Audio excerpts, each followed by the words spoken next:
So, and we are live. So, cheers, my mates. I'm here with Sean, and we will be today discussing basically our position on the Kyle. Um, you can see a bit from the thumbnail what are our position in individuals one, and so yeah, we will be basically trying to figure out what are the differences between us, and I will try actually to convince Sean, that I have a kind of a point there. So, Sean, just quickly, if you could say a word or two, about yourself and basically your position on Kyle and the whole thing.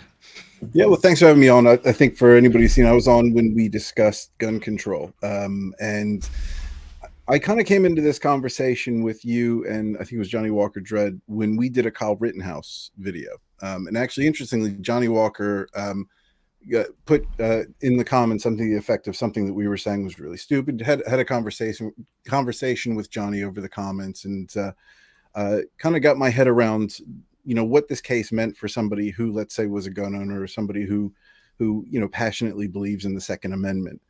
And I find this a really interesting case because I think when I listen to what you've discussed in the past, as far as it was Kyle's duty to do what he did. I mean, my position, just very generally for Kyle Rittenhouse, and it doesn't necessarily have to apply to Kyle Rittenhouse, is he should not have been anywhere near that. I'm going off of the thumbnail as well. He had no business being near that riot that day, much less armed. I don't think he had any business, no duty, nothing. He should not have been there. And I really struggle to see when we look at the Kenosha militia. I don't think they should have been there either. And that is my general position. And there's a lot of points that I'll bring up relating to that. That's not to say that I can't be convinced. And by the way, for Lucifer the Doberman, Kyle did not cross state lines with a gun. So I'm sorry, I'll say it crossed state lines, but I don't think so. Right, I understand that. I know the facts of the case. I don't think we're going to disagree on the facts of the case. Yeah, I would like to actually sum it up first, also for others, maybe someone who's watching this is unaware of all the facts, so, and in my opinion, it's always important to sum up the facts so we are 100% sure that we are going from the same position, that's the first prerequisite, how to have a civil discussion. So, if I may, I'll sum it up as follow, and you tell me if you agree with it. Mm-hmm. And that was that after the shooting of Jacob Blake, there started to be protests in Kenosha that then grew into riots. Yes. For 2 days, the city was on fire. On the third day, citizens decided to go into the streets and, in their own words, stand in front of the businesses and protect it, and so on. Yeah. The violence significantly decreased on the third night, the police was basically nowhere to be seen other than government buildings, they were not protecting the civilian populace at all. And, well, here comes Kyle. He was one of the volunteers that answered the call to arms or whatever, he went to protect, in his words, a used car lot. As far as we know, I think we both agree on that he was asked there by the owners. I don't know if you've seen the trial where they denied it. I can share with you what I understand. And I don't think because there was a bit of confusion with that, because I think the owner's son, if I remember correctly, because it's been a couple months since we did this story. The owner's son at trial denied that. However, that's not necessarily solid evidence that he wasn't invited there by the shop owner itself. He was the son. It was for the car source. And I have no problem with he was invited there. And I have no problem that Kyle went there with good intention as well. So I have no issue with the means or the reason with which he was attending this event. I don't believe Kyle's mother dropped him off. She was working, as far as I recall. She was a nurse working late hours. I don't believe he carried a gun, crossed state lines. He was given that gun by a mate of his, by a friend of his, who was able to get access to that gun. and he was there to protect the shops and give medical attention. That's would we agree on those common facts? Yes, like for the most part, there's just when it comes to the invitation, I don't know if you've seen that they actually played. There was a video of the brothers or the sons of the owner, and they were hanging out together with Kyle, Dominic, and stuff like that on the parking lot, and they were speaking perfect, like English without any accent and stuff like that, like perfect American English. And then when it came to the trial, right, like they were speaking with this, like Indian / Pakistani, like accent, like strong on. Yeah, we don't know, we've never seen them, like before. I wonder if there's an insurance thing there with that, where if they had asked a militia group to come in to protect the shop, if that would have avoided any sort of insurance, or if there would have been any issues with collecting on insurance, and that's why he was playing that game. It's more likely the civil liability they can be exposed to civil lawsuit, from that. Yeah. Yeah. So like to continue with the summary of the facts, like Kyle. During some point with Ryan Bolch, they left the car lot and started to go around and ask people if they need medical assistance. At some point, Kyle got separated from Ryan, and he got a call that on another car source property, car doctor, I honestly don't remember how they called, like each individual lot. However, that there was a fire, and he took a fire extinguisher, ran over there, and there he was ambushed by Mr. Rosenbaum, Mr. Zeminski. Would you agree? Like with that? Yeah. I agree. He shot. I agree. And here's what I'll even say. I'll agree. Since we're talking about not Anthony Huber, not James Grosskreutz, the first person he shot who was attacking him, Mr. Rosenbaum. Yeah, Rosenbaum was a fucked up individual, and I believe Kyle, as far as the law is concerned, he was protecting himself. I think Rosenbaum was presenting a dangerous threat. Now, this isn't commentary on my view on him having that gun there, or how we got to that point, but I agree that he used that gun in self-defense, and I don't believe he shot Rosenbaum in the back, which was contested by the prosecutors. In the video, he was clearly running at him when he was shot. Yes. So if like to sum it up, if there would not be any protests, if there would not be any riots, and Kyle would simply run to, he would see a fire and he would run there, would be, for example, would have the rifle for some reason, going from a hunt, whatever, and basically everything would transpire as it transpired, like you would not have any problem with Kyle's action, perfect self-defense, nothing to be, like no issue. I don't have an issue as it pertains to the law and Kyle being there. I have issue with the laws. Sure. And I have issues with Kyle's decision to be there. I have issues with the the Kenosha guard. I don't think they should have been there. And I know we're going to debate that point. But as far as Kyle's actions between Huber, Rosenbaum, and Grosskreutz, I think they were correct as per the law and as per him defending himself. And I don't think he was out to murder anybody. I think this was the first case that made me question, more so than I ever have before, the media and how the media portrayed it, because I did a lot of reading on this case. And I think when you start watching people that you thought were fairly reputable, you start to see things that they're reporting on that are contrary to what you saw in, let's say, testimony. And I think this case really opened that up for me. But again, that doesn't mean I think Kyle Rittenhouse was correct. Yes. Okay. Just want to explain to audience. I figured out recently how to sum up my why I'm so interested in Kyle's saga, and that is that everything from start to finish is on camera, the whole shebang. And your nation, the most powerful nation in the world, in the history of the world, the hegemon of Western society, cannot agree on facts some 3 years later. That is ridiculous. And in my what I mean, because I'm kind of pessimistic person, I basically believe that you guys are fucked. Because how will you, if you cannot figure this out, right? You know what I mean? Not necessarily if it was right, wrong, whatever, but not even the facts. how can you solve far more complicated issues, right? So I think that the issue goes beyond that. I think in America, especially, I've lived in the UK now for 16 years, and specifically in the last 10 years, things have gotten more complicated as far as understanding what is and isn't a fact. In the last 10 years, and I'm not making any statements about Donald Trump or anything like that. I don't have a view on him politically, but there's been a new technique that politicians have taken in this day and age now. So in the last 10 years, where they will just say shit and they're not worried as to how true it is. It's all about trying to Right. get a narrative across. And I think that's indicative of some of the problems you're talking about. People go on social media, and social media is a new beast. We're still learning how to deal with social media. It's freedom of speech. It's a business. Twitter, let's say, at the end of the day, they can choose to censor who they want to and not to, because they have the freedom to do so in a free market society. But as users, as people who are taking in this content, it's so raw and so unfiltered.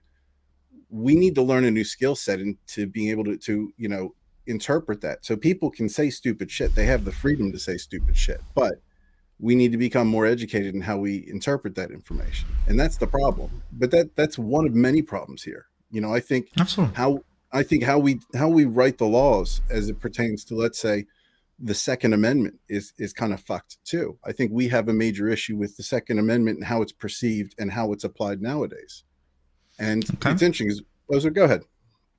No, I just want to say that basically we are an example of at least how to do it right, because we agree at least on facts. And that is the important, like that is the prerequisite to have a civil discussion, and how to solve problems, all differences, disagreements, and stuff like that without violence. You cannot agree on facts. That is violence, often follows.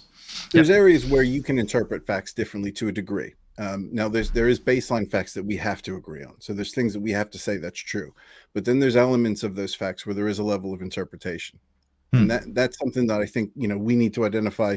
Yeah, I understand that this person showed up at this event to do X, Y, and Z, but there's elements of, your portrayal of their intention. That's not fact. That's not something Absolutely. that, so intention is something that's open to debate. And how somebody gets a message across, that's open to debate. Whether somebody was there or not and what the court says is fact. Yep. If I may, the issue that I have, like a lot of times is with people that, as you said, your position is he should not have been there, and that his reasoning, is simply not good enough, or what I mean. Basically, it doesn't matter that he was there to protect his community, right? For you, not that it makes him guilty. I'm not saying that, but you perceive it, as a mistake. That I have an issue that, simply put, at what point a community can protect itself, when a group of people can protect itself. And what really pissed me off, not with you, but when, okay, if you can be mad at me, logically, it's fine. No, mate. Hey, I'm one of the most honest people, you will meet, don't worry. So if you piss me off, you will hear about it. But the issue was that his reasoning was never accepted by, for example, mainstream media and plenty of other people who seen him as guilty by default, as wanting to kill people because he went there, and they simply could not accept as feasible his reasoning to go there to protect his community. That really rubbed me off the really bad way. It bothered me for different reasons, because his reasoning for being there was not. I think that narrative, that media narrative, for me, took away, the discussion that should have been had. Not so much as to his intention, but why was he there? And that was something that there hasn't been a good conversation I found, or I haven't read an article that really went into detail about his motivations, whilst being just, weren't correct. Everything he, outside of his decisions and how he defended himself, and I can't speak at length as to how he used his weapon and how long he waited to pull the trigger.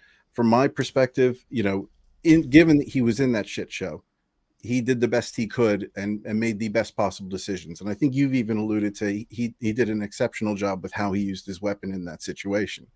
But I guess my question for you, I think what I don't understand, just as a framework, your position is sort of like a high level baseline, is he had a duty to be there. And I think that is a big headline piece, and that's a massive thing that I would say I couldn't be more polar opposed to. There's like that for me is just as a baseline. He is, as an example, if let's say Kyle was a Navy SEAL or an ex-Navy SEAL, it would be a little bit easier for me to have this conversation and find some middle. And I'm not saying I'm not going to try to find middle ground, but it seems like a big stretch for me to find middle ground to say a 17-year-old kid had a duty to be there. Yes. Okay. So, first, like, give me a second, because I've uploaded, like in preparation, a video actually for, like on YouTube. But however, YouTube, in their infinite wisdom, made it age restricted. Yeah.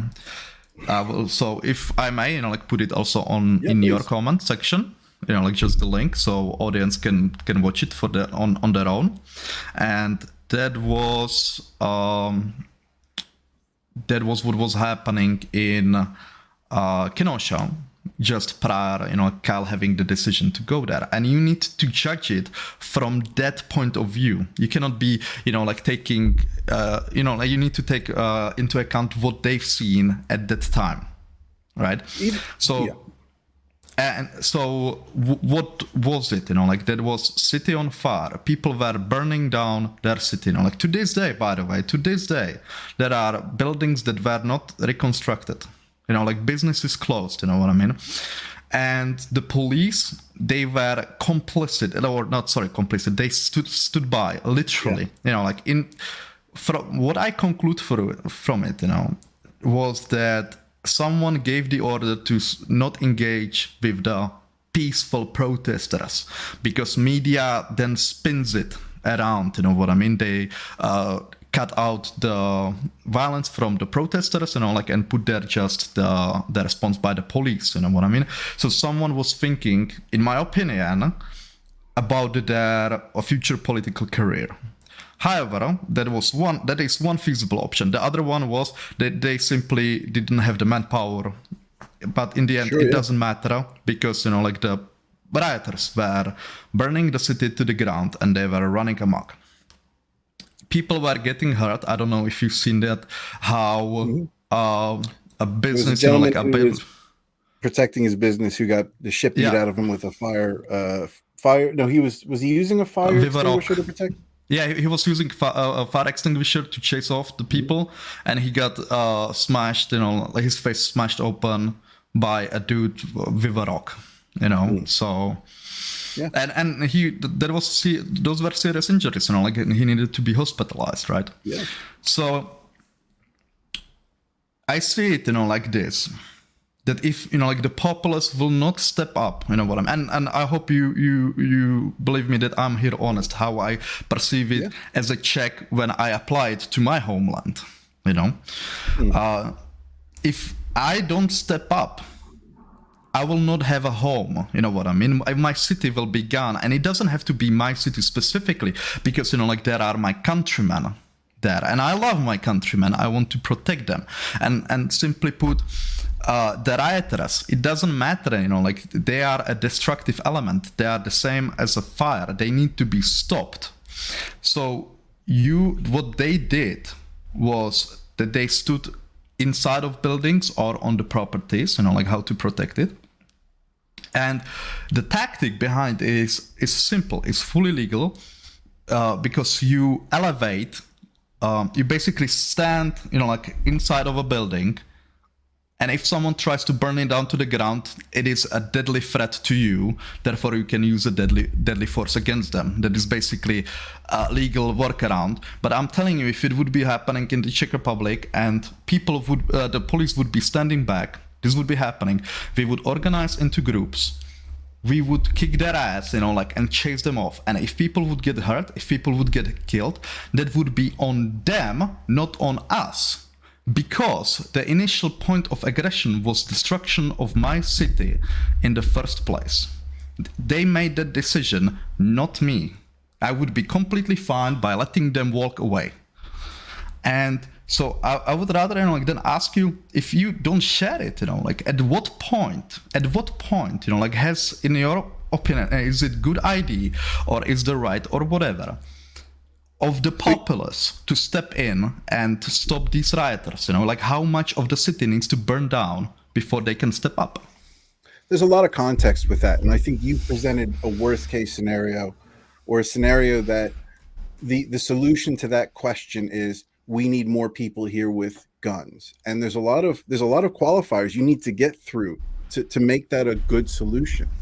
So we've already, because, and I'm okay too, but we're digressing from Kyle a bit, who doesn't represent that qualifier you've just created. So Kyle wasn't in the building, he wasn't protecting the building. Yeah, I'm okay with that, because actually I'm happy to. And I'm prepared to talk about that as well. Yeah. But if we talk about the people that were in the building, and what we're talking about is really that call to action by the Kenosha militia to come protect our city. So would we agree that that's what we're talking about here? Those people that and I'm even happy to be charitable in this and say everyone there had good intentions to protect local business. And I actually saw videos of people using good communication skills to try to say, hey, you need to go towards the federal buildings and not here. These are local small businesses. Don't tear them down. But we're talking about those people that were called to arms by the Kenosha militia. Would you say that's correct, or would we agree to that? Yeah, sure. Okay. Basically, any civilian who went there with those intentions. So now what we're doing is we're saying, okay, I'm going to, as a shop owner, if I was a shop owner and you were to ask me, do I want the Kenosha militia to call in random people that I don't know anything about to come and protect the business? My first thought is no. Now, only because for me, as a business owner, I would be insured and I would have liability to cover that. And a lot of those businesses, because of COVID, had removed the liability that gave them money, cover for their income. So the insurance that you could have gotten would have been insurance to protect your property, your stock. And then there's insurance that will make sure that you're given an income relative to the income you've had over the last 3 months. I probably would have been in that case, but let's say I wasn't. Then I'd be really uncomfortable with the moral side of having people coming in who I have no understanding of who they are, what their motivations are being there. So just because I call someone on Facebook doesn't mean they have the experience, the wherewithal, the intention to make the right decisions. And we also have to take into account not everybody there that was a rioter or a protester was there with poor intentions or there to do any rioting. So we're taking a small percentage of the crowd that wanted to burn things down. A lot of them had very high powered weapons. And, what training did they have to, experience did they have to aim those weapons and make sure they were shooting at the right time? They had enough experience to shoot accurately. Riots in general are highly complicated things. And if you take, let's say, the UK police, for example, you have to be a UK police officer for 2 years before you then go into a level 2 training program to be able to deal with riots. And even then, they don't have guns, because guns, what Kyle did, for example, everything I've seen, to take a gun like that into a crowded space like that with no way of discerning whether he is a good or a bad person based on his attire. He's now taking a dangerous weapon into an area where police wouldn't take weapons into. They would have non-lethal means. They would have coordination. They would have a chain of command. They would have to work organized, because these are complicated things. So we have a bunch of untrained people coming into a situation in a way that's going to look provocative to the rioters to protect businesses. And I see nothing but a recipe for disaster. And if you set that precedent that this is what we're okay with, I see nothing but bad things coming out of that. And that's where I'm uncomfortable. Right. Okay. So excuse me. If we take it like a step back, yeah. So after the first day of the riots, the people didn't go into the streets, right? They stayed at home. They let the police to handle it. The second night, the police again didn't handle it, and they went only on the third night to the streets. Now, my reasoning behind that, if I would be in that situation, and I think you will agree with me, is that the first night, the violence happens, and people are like, okay, look, the cops were caught unprepared. They didn't have the manpower and stuff like that. Shit happens. You know what I mean? They will be on top of that night two again. They didn't do anything, and you know, like that is to a ridiculous like degree actually. Yeah, I have it, you know, like here prepared, and I can share it with audience. It's actually from my second or third video, depending on like how you put it. And I did try to watch a few of them to get an idea of what your point of view was, because I find it an interesting point of view. Yeah, so I hope you can see it. And we hit play. Here's the famous CNN headline. They're breaking the windows right now. And I'll skip a bit. There. The police was stopped by a twerking lady, and they let the fire spread. You know, like, I'm sorry, that is not that the riot, dude. police has... Can I ask you a question about this as far as the solution? Because I look at policing in America and in quite a few places to be underfunded, and you know, police need better training, better resource, better support, especially in America, because there's so many risks. I know 3 police officers in the UK who would never be a police officer in the US, one of which is an American who's moved here and has become a police officer. And I don't understand why the solution to what is a poor display by police to empower random people to be, you know, in some cases, and I'm not saying this is the case with everybody. I don't think if you went into that situation, you'd be that way, but you would have people with a vigilante mindset without any sort of qualification on what their intent is, to go into, to give them free license to, you know, to be a police officer. There's a reason why we have police, and the police didn't do a good job. I don't think at that stage you go, well, that was a shit week for, you know, Kenosha police. We just need to pretty much leave it up to the people at this stage. I think at that stage, you need to invest time and resource into figuring out why the fuck they didn't do what they were supposed to do, instead of saying, let's mobilize the Kenosha militia. Right, but you are, you know, you are forgetting that if you let the rioters basically be, you know, like, you are risking that your city will be completely destroyed, because, you know, like, I'm just, you know, like, to illustrate the consequences, you know, like, of that. The city is on it, you know, like, quite bad from the riots. You know, like, people constantly say insurance covers everything. Fuck no. Like, holy shit, no. There are many businesses that are to this day closed. They will never open again. But do you know why? I mean, what I would say that is a luxurious statement for me, just to say, okay, yeah, insurance didn't work. There's a lot of reasons why those businesses didn't open, and whether that be the type of insurance they've had, what their performance was like, because COVID had ravaged them beforehand. So I don't want to necessarily say that that's a reason why they went out of business necessarily. There's a lot of things, but I will grant you, riots absolutely devastate cities. There's areas of LA that are still struggling after the Rodney King riots. So I don't disagree, but I don't understand why we say, let's let all the gun people come in and riots will never happen and bad shit will never happen again. That's not how, you know, society works. No. So, no, I just wanted to illustrate, you know, like, there was a potential for a complete destruction of the city. Maybe not complete. Okay, I'm taking it back now. Like, not complete, but significant to an amount that would force many people to move. For example, that people would simply lose their livelihood and stuff like that. You know, forever. They would lose everything. Many people. We agree on that. Yeah. Now, this is absolutely unacceptable. You know, and to me, and I'm willing to defend, to risk my life, and even to shed blood if necessary of other people in order to stop it, because there is a call of desperation.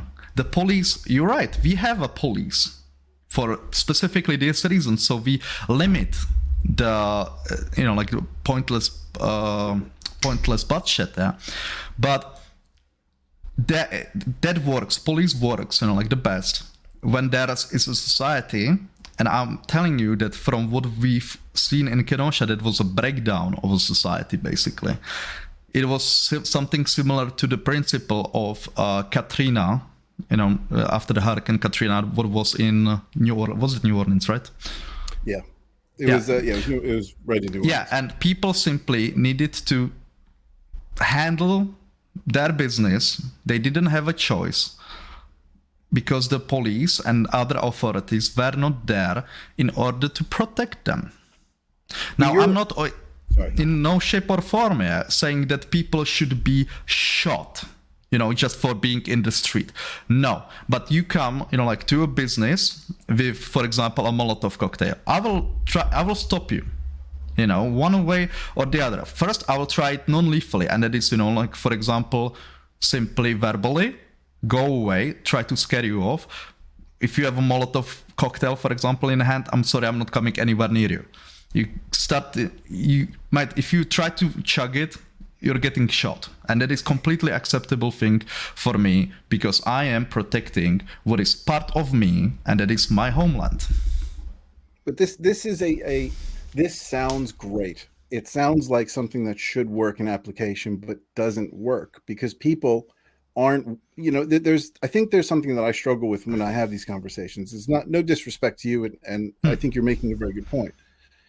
However, my issue is when we start comparing the alternative, how to correct the situation when the police aren't there, we're making the assumption that everybody that shows up with a gun in hand is going to be a good decision maker with good intent. When you just have a blanket call out on Facebook for, hey, we need people with weapons here to protect these businesses, you are opening yourself up to potential issues in how those things are dealt in the future. Granted, in Kenosha, there, the situation with Kyle Rittenhouse, he was the only person who ended up shooting anybody. And I know you did say that I couldn't find any information on how effective the militia was outside of Kyle Rittenhouse in anywhere. I couldn't find any confirmation of that. You may know better than I.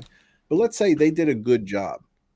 That's a one-off anomaly based on the fact that we have no understanding, no organization, no awareness of the people that are coming, how they're going to be able to manage what is a situation police train years for. And we can't say that, this is the solution that's going to work and here's why it'll work. We can't qualify that with the people that are there. Okay.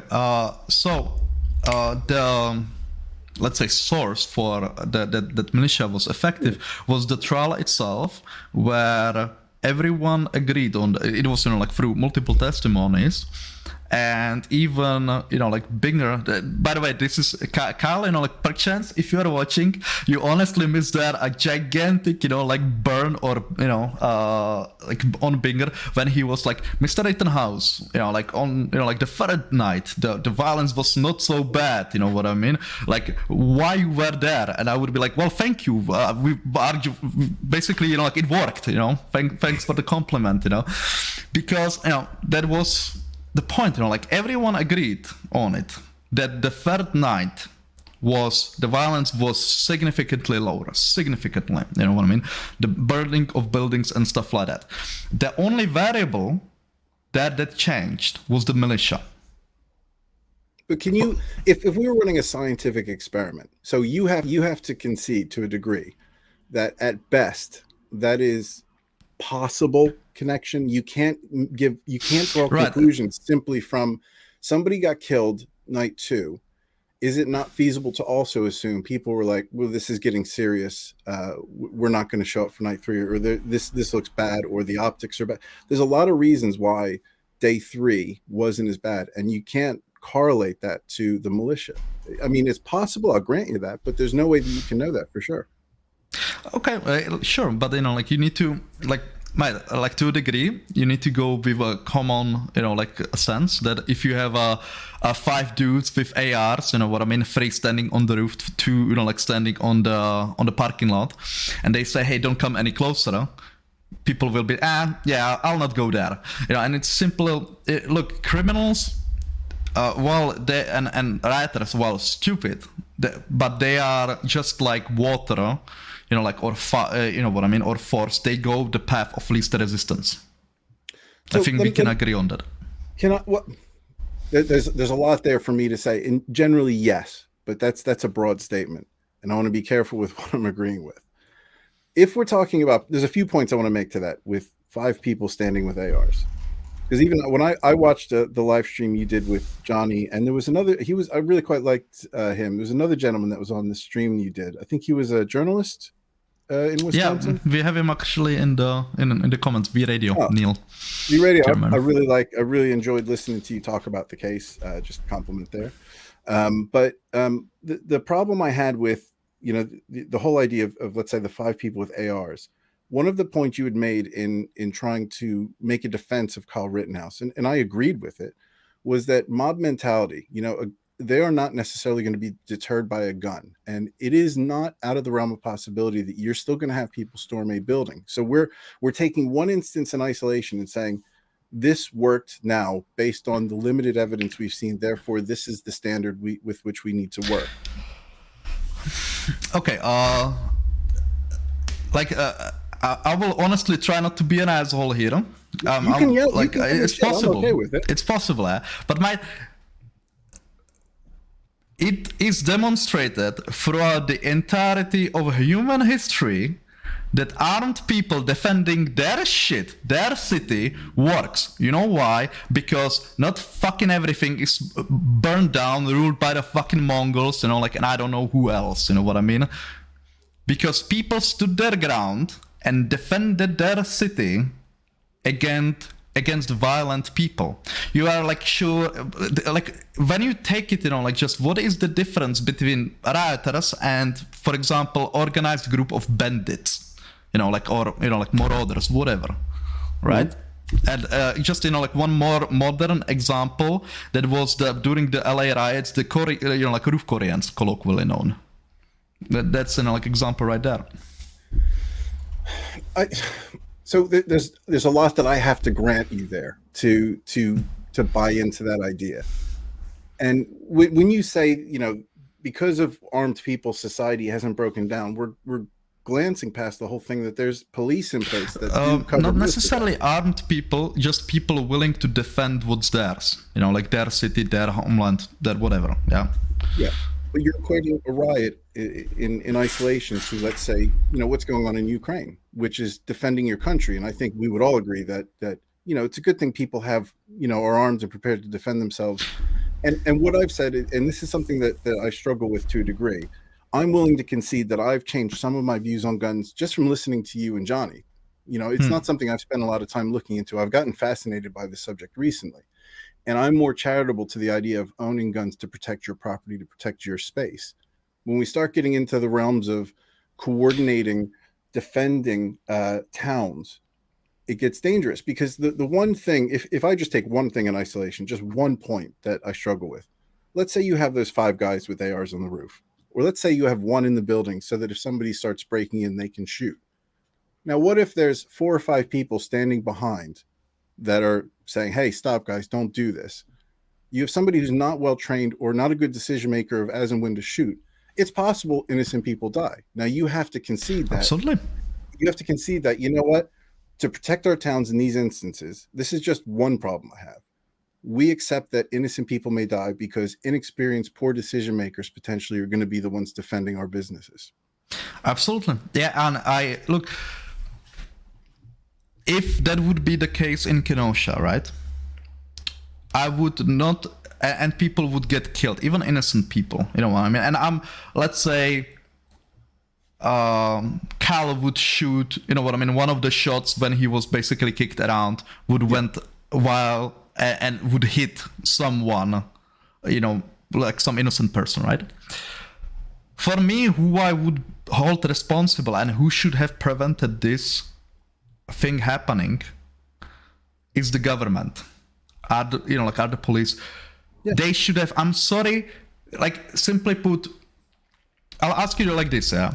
What is the point of being in organized society where you pay taxes for your protection, but your government doesn't protect you?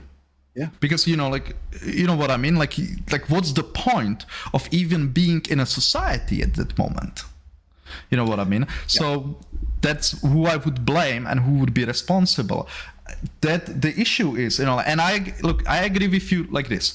It is absolutely, I would rather say that Carl being there and stuff like that, you know, like that is the final line, the final defense to which we should never reach. Yeah. In a civilized society, you know what I mean?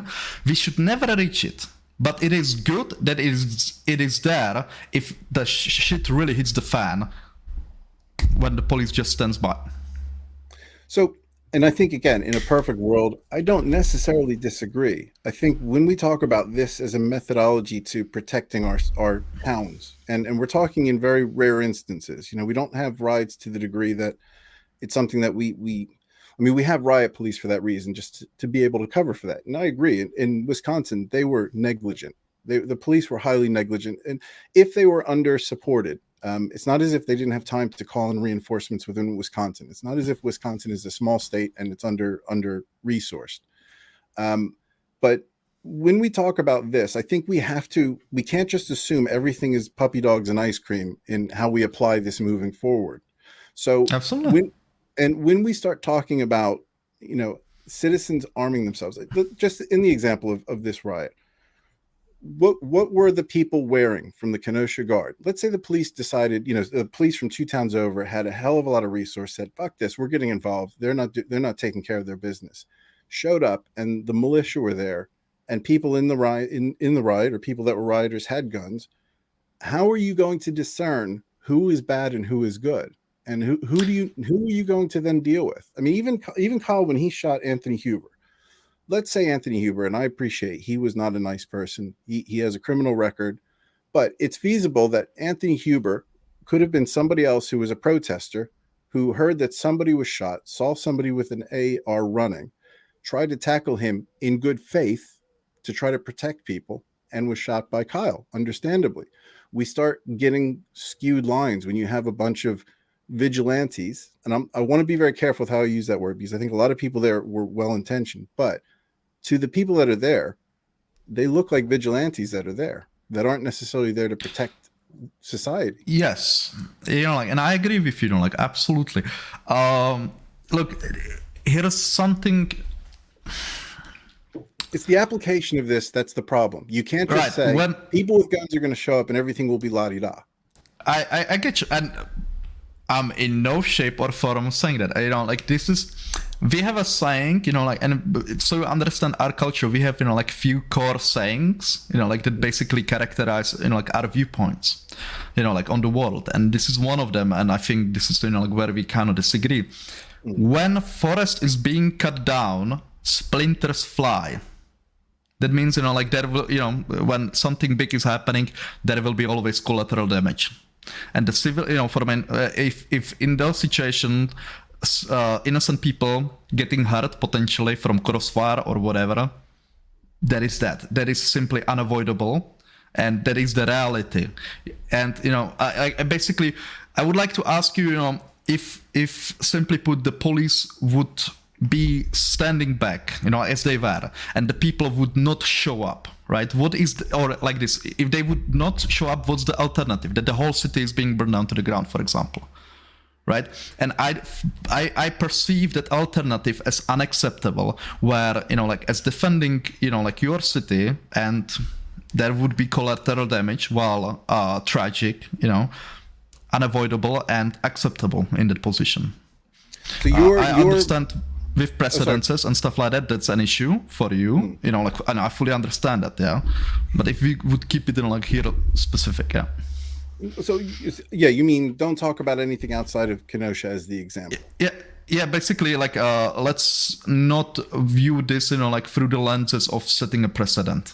I would, because, I agree with you that if we said, if we say, hey, it's completely okay to fucking take guns, to a riot, then it is for people to interpret what is a riot, and it's starting to be issues and stuff like that, Yeah. But this specific example, when city is undeniably being burned down to the ground.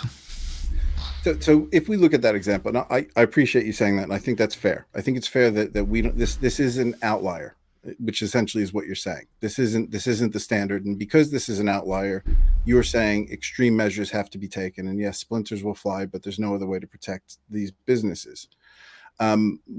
What I would though say is we're jumping. There was a police presence there, and is it fair for us to say that the city was going to be burned to the ground? This is something I'm asking in good faith, because I don't know necessarily to what degree. Do you believe if there was no Kenosha militia there, do you believe that the entire, or maybe I'm thinking you're being a bit hyperbolic. I don't think you are, but are you saying the entire city would have been burnt down if the militia wasn't there?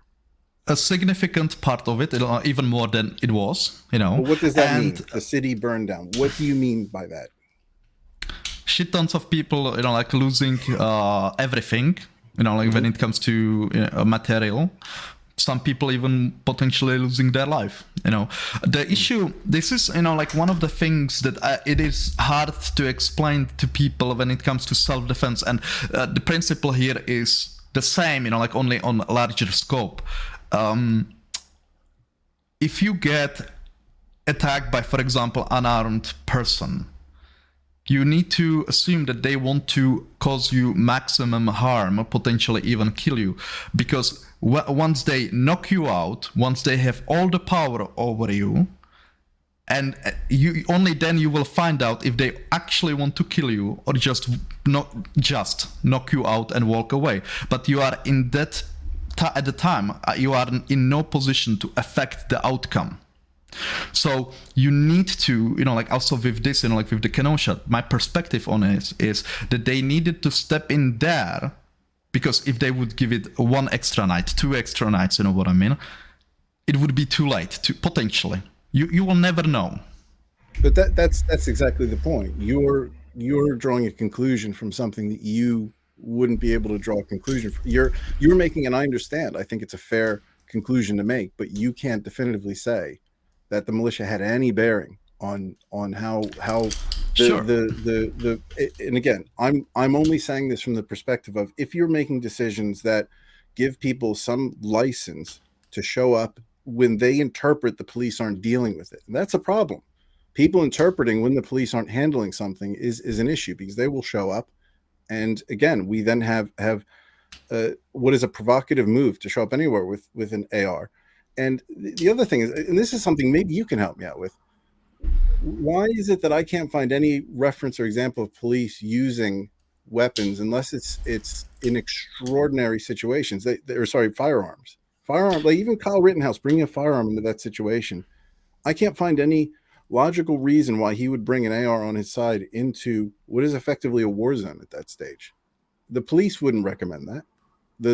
I mean, unless you're, in an armed conflict and you're, in the military with uniform, that's the only thing that makes sense to me. You know, you have people taking guns where you wouldn't normally take guns if you're riot police. Yeah, I absolutely understand. Okay, so because, you know, like the missions are different. For police, the mission is the protection of life, first priority.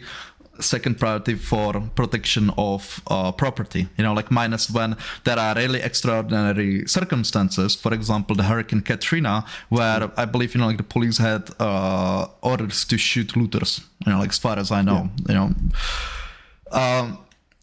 When it comes to the militia, they are not worried about you dying if you are a rioter. They are worried about protecting their city.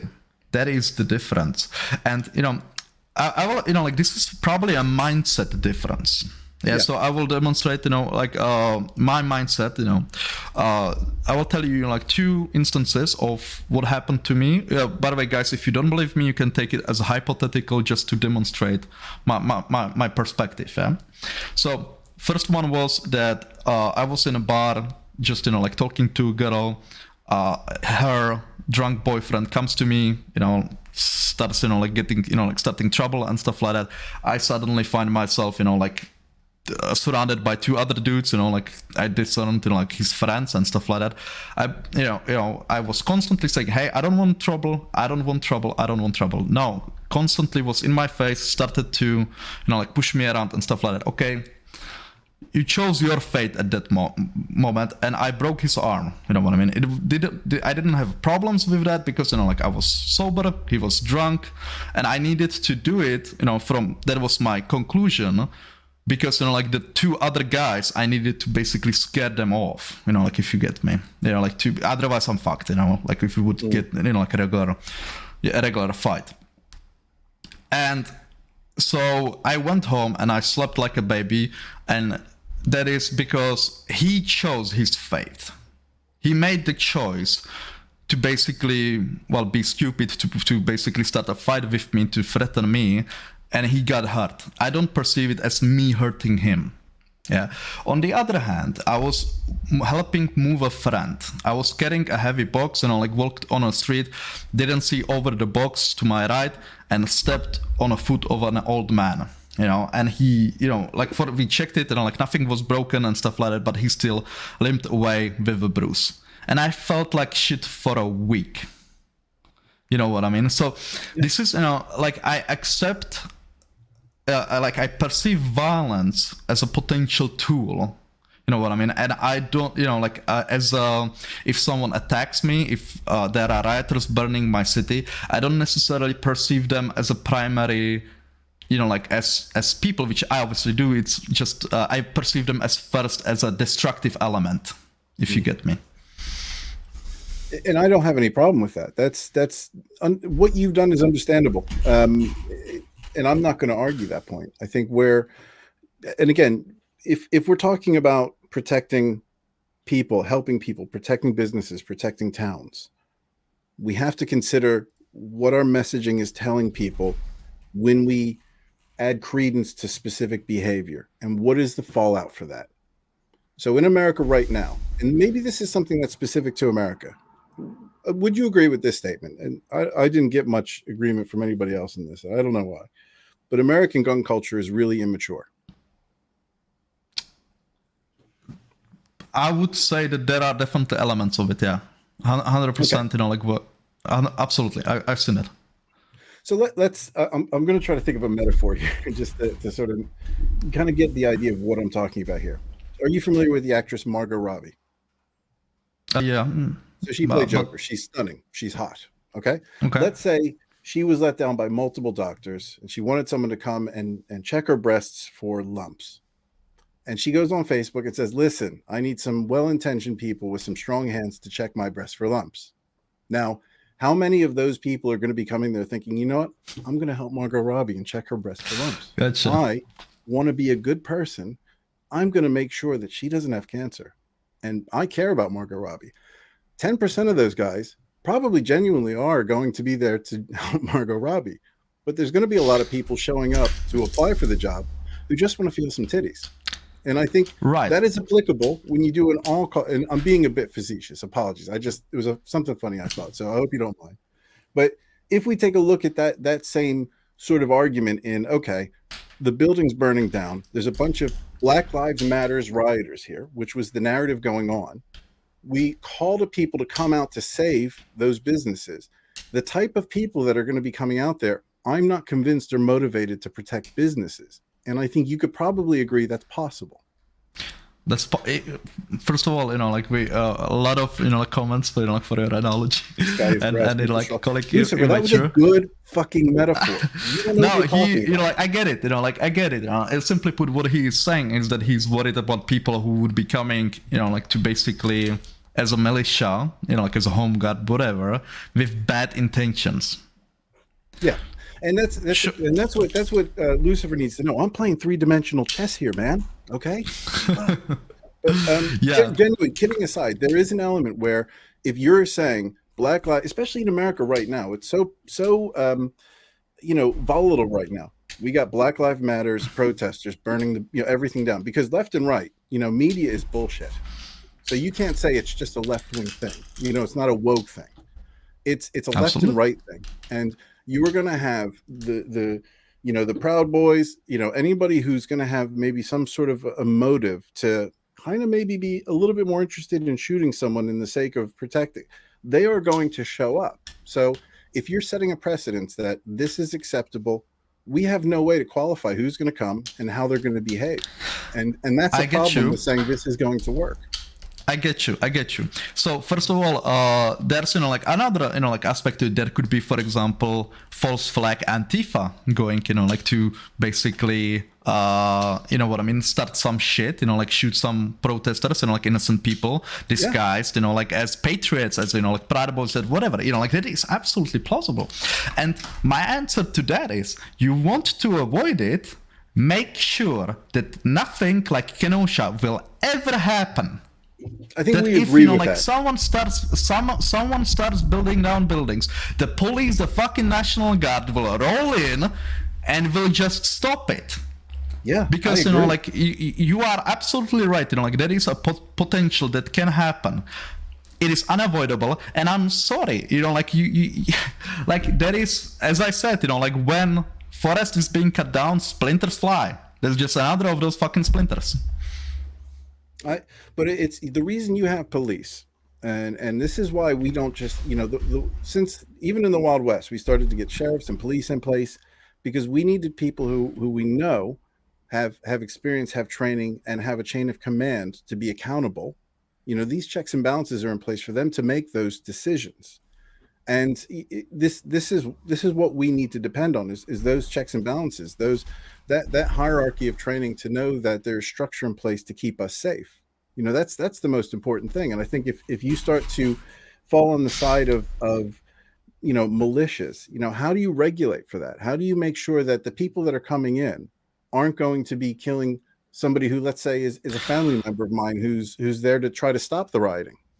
Absolutely. So, you know, like the issue with Kenosha and basically with the world today is that how small it is, relatively speaking, because to Kenosha there came people from multiple states, from far away, on both sides, on both the rioters, you know, like, and you know, like, and the patriots, or I don't know, you know, the militia, whatever, let's call them.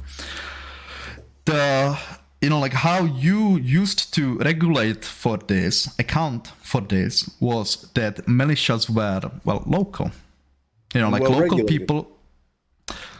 That doesn't have to be well regulated. You know, for example, in Netherlands, you know, like when French lords were, you know, I don't know, like now the word, you know, like I cannot remember that. Anyway, when basically French lords were pillaging, you know, like they you know, just peasants, you know, like formed militia and fought them off. You know what I mean? And so, and I'm just saying that is actually quite close to what was happening, you know, like in Kenosha, in a sense, because you have, you know, like people who just from that come, you know, like to city with the intention, or village, whatever, with the intention of burning it down to the ground. You know, and the locals, because, well, they were locals, they knew each other, they formed, you know, like a militia and fought them off. That is, you're right, you know, like that is an issue that you don't know people, you know, like there can be people who have bad intentions. But again, I'm telling you, you are like the focus.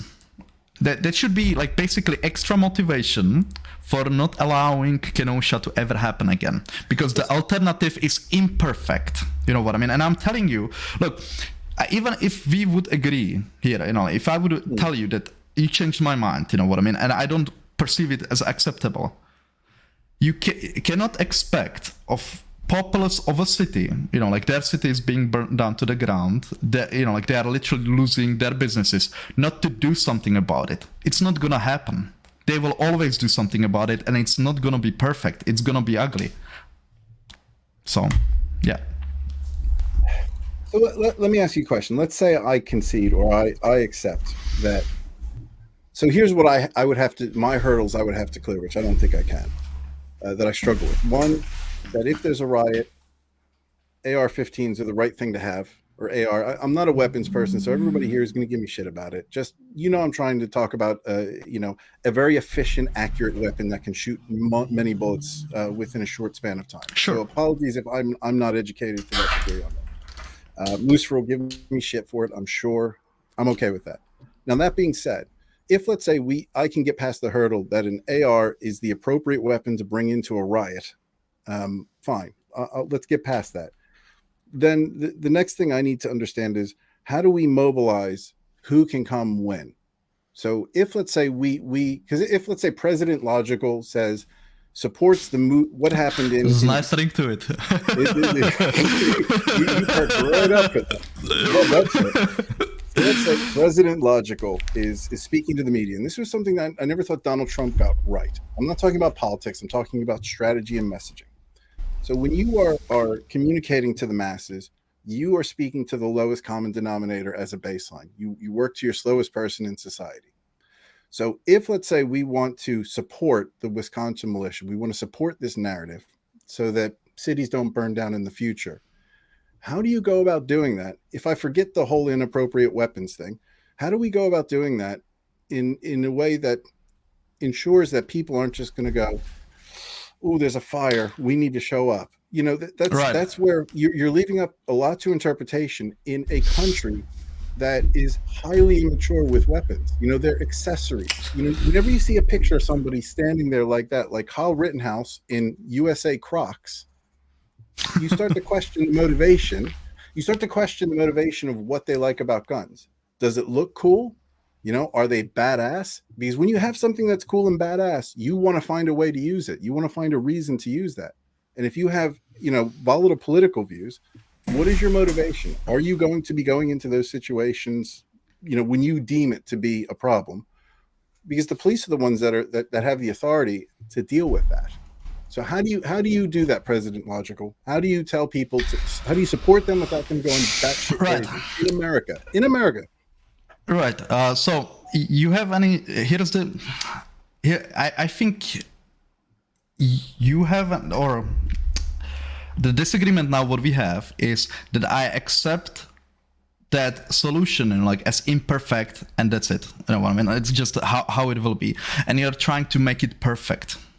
No, it's never gonna be perfect. Because I'm accepting that shit burns down. Bad things happen to good people. And if we get the Kenosha militia to show up and protect Wisconsin, right, that shit will continue to happen with or without the Kenosha militia.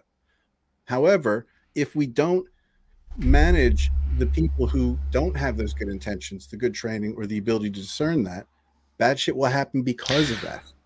Okay, so as a President Logical, you know, like I will make sure that the riots, you know, like are stopped, you know, like as soon as possible. The moment, you know, like it grows past me, you know, like so you've already not supported the militia there. You've said you didn't even address or support the militia. Precisely. Sorry, I did interrupt you. Yeah. I did interrupt you.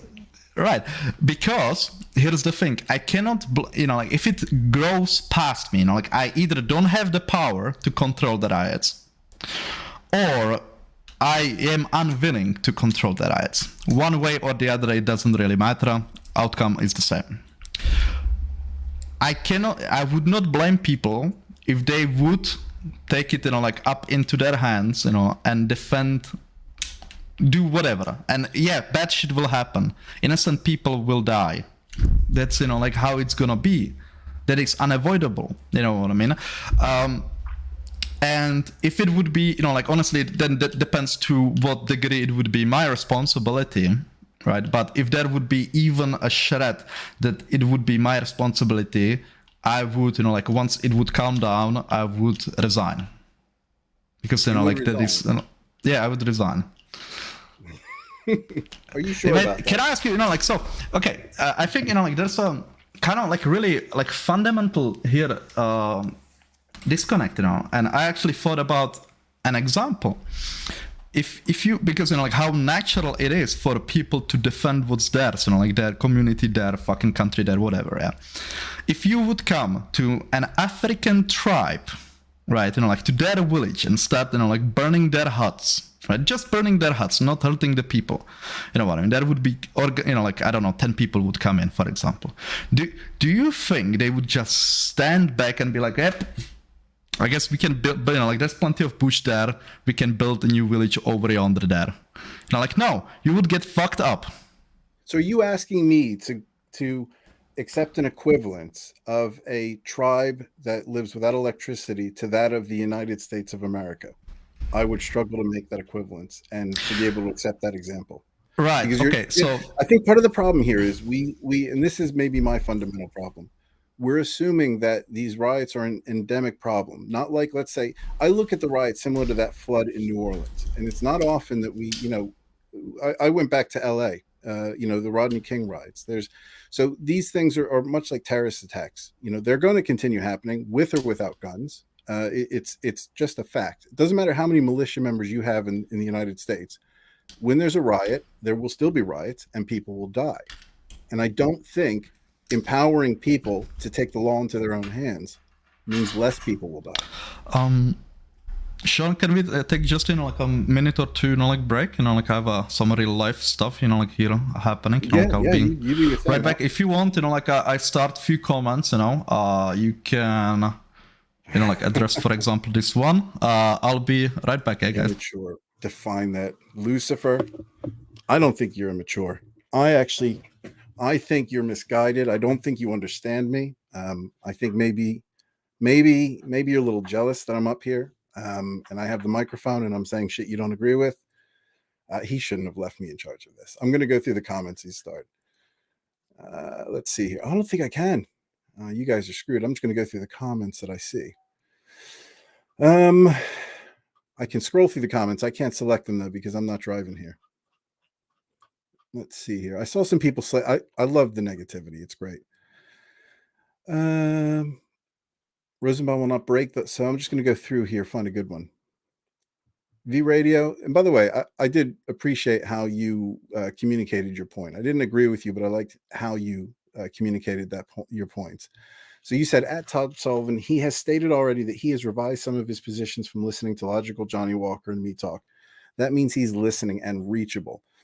I would say that wasn't the only source. You had me thinking of things that maybe I hadn't thought about before. And I did do my research. I did do my reading just to try to maybe confirm that I'm happy to amend some of those points of view.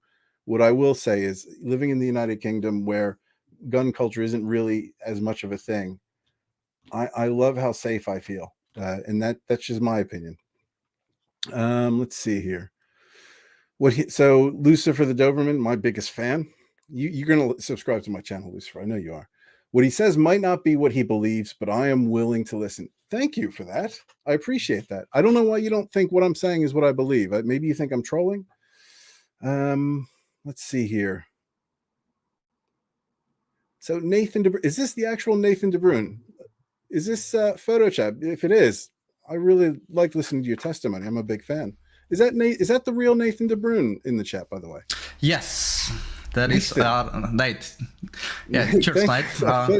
I'm glad you're here. I'm a fan, by the way. That was my favorite part of watching, because I did watch quite a bit of the trial. My favorite part of the trial was watching Nathan DeBrun, and I probably said your name wrong, give his testimony. That was incredible. It was quite cathartic for me to watch. Yeah, if we are like on it, can I ask you just quick, one of the things that stand up to me, and I just couldn't believe, was the behavior of Binger as a prosecutor. I think he completely I mean that had nothing to do with justice. What was he doing with fair trial? Nothing like that. Yeah. I think this is a very American problem. I don't know, you might have it different. Binger represents what I think there's problems in America as far as how our system works. It's always shaded to the side of the prosecution. So they have all the cards, they have the team working to prosecute, and they have stats that they need to hit. And Binger, in my view, wasn't working in good faith. And it's not the only case that's happened to. There's other cases where prosecutors are trying to convict people independent of the evidence. So for anybody who wants to go watch my channel, because I'm sure after this performance, every one of your subscribers is dying to just, come over to my channel. It's not going to happen for the love of Christ. But if, let's say that were to happen, we did a thing on the staircase. And in the staircase, this is the Michael Peterson murder, and I think he's guilty anyway. However, there was a lot of decisions that prosecution group made that was more in getting him and not necessarily ruling anybody else out. And I think prosecutors, they get tunnel vision at times. And I think Binger was just all about Kyle Rittenhouse. The problem being he changed his narrative during the trial. And at the point when he was in meetings discussing, okay, the video isn't quite what we thought, you'd think at that stage he needs to rethink maybe what we're prosecuting. And instead he just changed his narrative. And I thought that was very, I don't know, what's the word I'm looking for? There wasn't a lot of integrity in how he works. Yeah, just I don't want to dwell on Binger too long, but the shittiest thing, literally he did, and I don't understand how that can be legal, or just if you have some ethics committee or something like that for like prosecutors. When Kyle was on bail, and he basically wanted him back in jail, saying that he no longer lived on the address, like that he gave to the court. The problem was that Binger refused to make the address not public, which is a very common thing to do, and he refused to do that, and then was saying, oh yeah, you put other people in danger, while at the same time he was saying to Kyle, there's no danger to you, why you should be, why you should want to keep your address, hidden. And I was like, what the fuck? Because, that's literal blackmail. There was literal blackmail, you can, what I mean? You can be here, with Antifa having a hit written on you, where everyone knows where you are, you know what I mean? Putting your entire family to danger, or we can sign this nice deal here with me, basically. I was like, what the fuck? It's not only that, but it was didn't he also give Kyle static in front of the jury about not answering questions or remaining silent, his First Amendment rights? And that's 50. That for me was, I was surprised, or I thought at that stage the case may be, I don't know what the term is, but the case may be dismissed based on that alone. I mean, it's once you start to corrupt a jury with certain ideas, the mistrial or whatever the case may be. Obviously, I'm not a lawyer, but I thought that was quite a provocative act by a prosecutor. The judge specifically commented on that he believed that Binger was purposefully going for a mistrial with that it was not going his way, and he wanted a redo, basically. So I'm so glad the jury made the right decision in that case. And there is, I think I've noted with these cases that get notoriety, and I'm slightly torn, but I'm edging towards the side of they should all be televised. We didn't cover. I wanted to cover the Johnny Depp trial, and it's not really connected to this, but it was another case where the narrative didn't match that of the actual trial. And I think when you get these cases televised nationally, or on YouTube or however, the public can look at the content, the source material without the filler of the media, taking it and putting some sort of narrative around it. And I think that's a really good thing. Right. If I may, since we took the break, few comments, just asking. I couldn't select them. There was a lot of people. I wanted to get the negative ones. I couldn't. I was really disappointed. I wanted people to be heard. I wanted to address this Polar, but are you serious? Do you know even who I am? That I am literally. I was since the basically beginning pro Kyle, you could say. I was pro-truth, what I mean? It was pro, it turned out to be pro-Kyle. But I was like, no, it's a fucking self-defense, and that's first one. And second one, mate, you're talking to a Czech. First of all, we just recently ratified our constitution, and it was pushed by the people, by petition, that says that every citizen of the Czech Republic has the right to defend their life and their property, even with weapon in hand. That is literal saying of the text, that's one, and two, we are the nation that literally, when we were displeased with our government, we checked them out of the window twice. Prague defenestration. You should probably check it out, So hey, I think the Czech Republic has proven they can handle their weapons. I think America has a lot of work to do, and that's what bothers me about this whole gun conversation. Is there is a culture problem in America where people don't respect guns. They don't respect them. And I would have no problem in instilling the same laws that you have in the Czech Republic, getting people, if people want to have guns to protect themselves, I get that. I struggle with the fact that anybody can just go into a gun show and buy a gun and then take it to some rally and start, protecting people.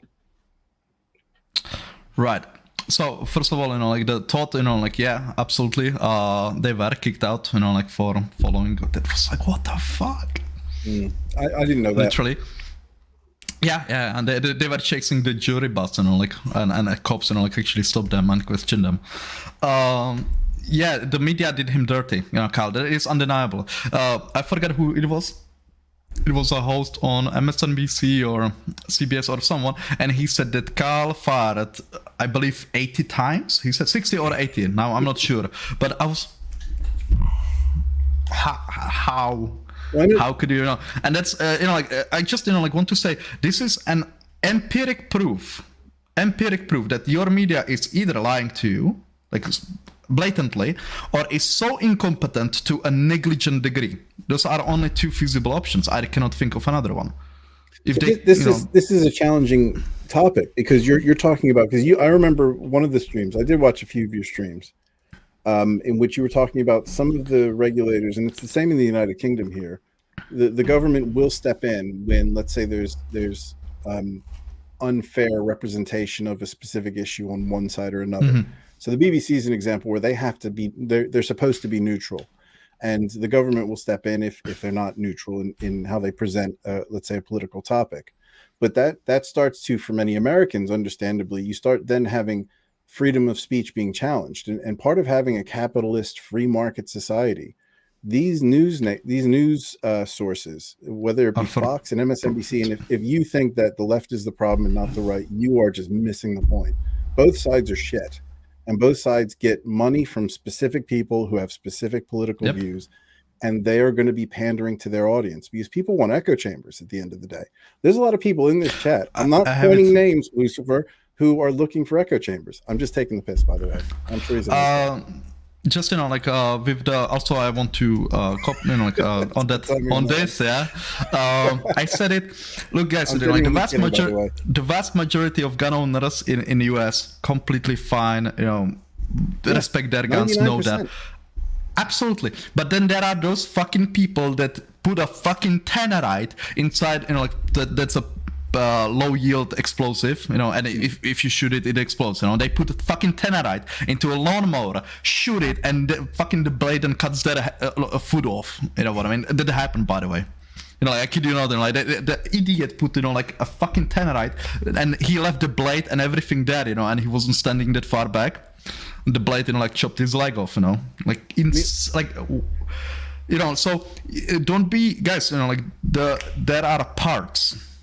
You know what I mean? I will say that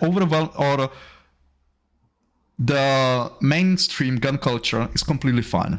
You know what I mean? That's not a problem, in US. Completely respectable, everything is okay. But then you have idiots like this that really, that are part of that culture too, if you would, or, are bad apples. I don't know how to say that. Where I tend to struggle I was doing some prep work. I was actually away. I was on holiday this week, and I was doing some reading in my spare time, and I was doing research on whether a gun is a good. I spend time, and the way I do research is I try to affirm something I don't agree with, just so I can understand somebody else's position. Whether people here believe me or not, I don't give a shit. But that's what I do. And I was trying to understand why an AR would be a good weapon to use when crowds are coming at me. And I couldn't find a good reason for it. But I did start researching. I just want to talk about what I researched. And I was researching, what was it called, where the bullet passes through?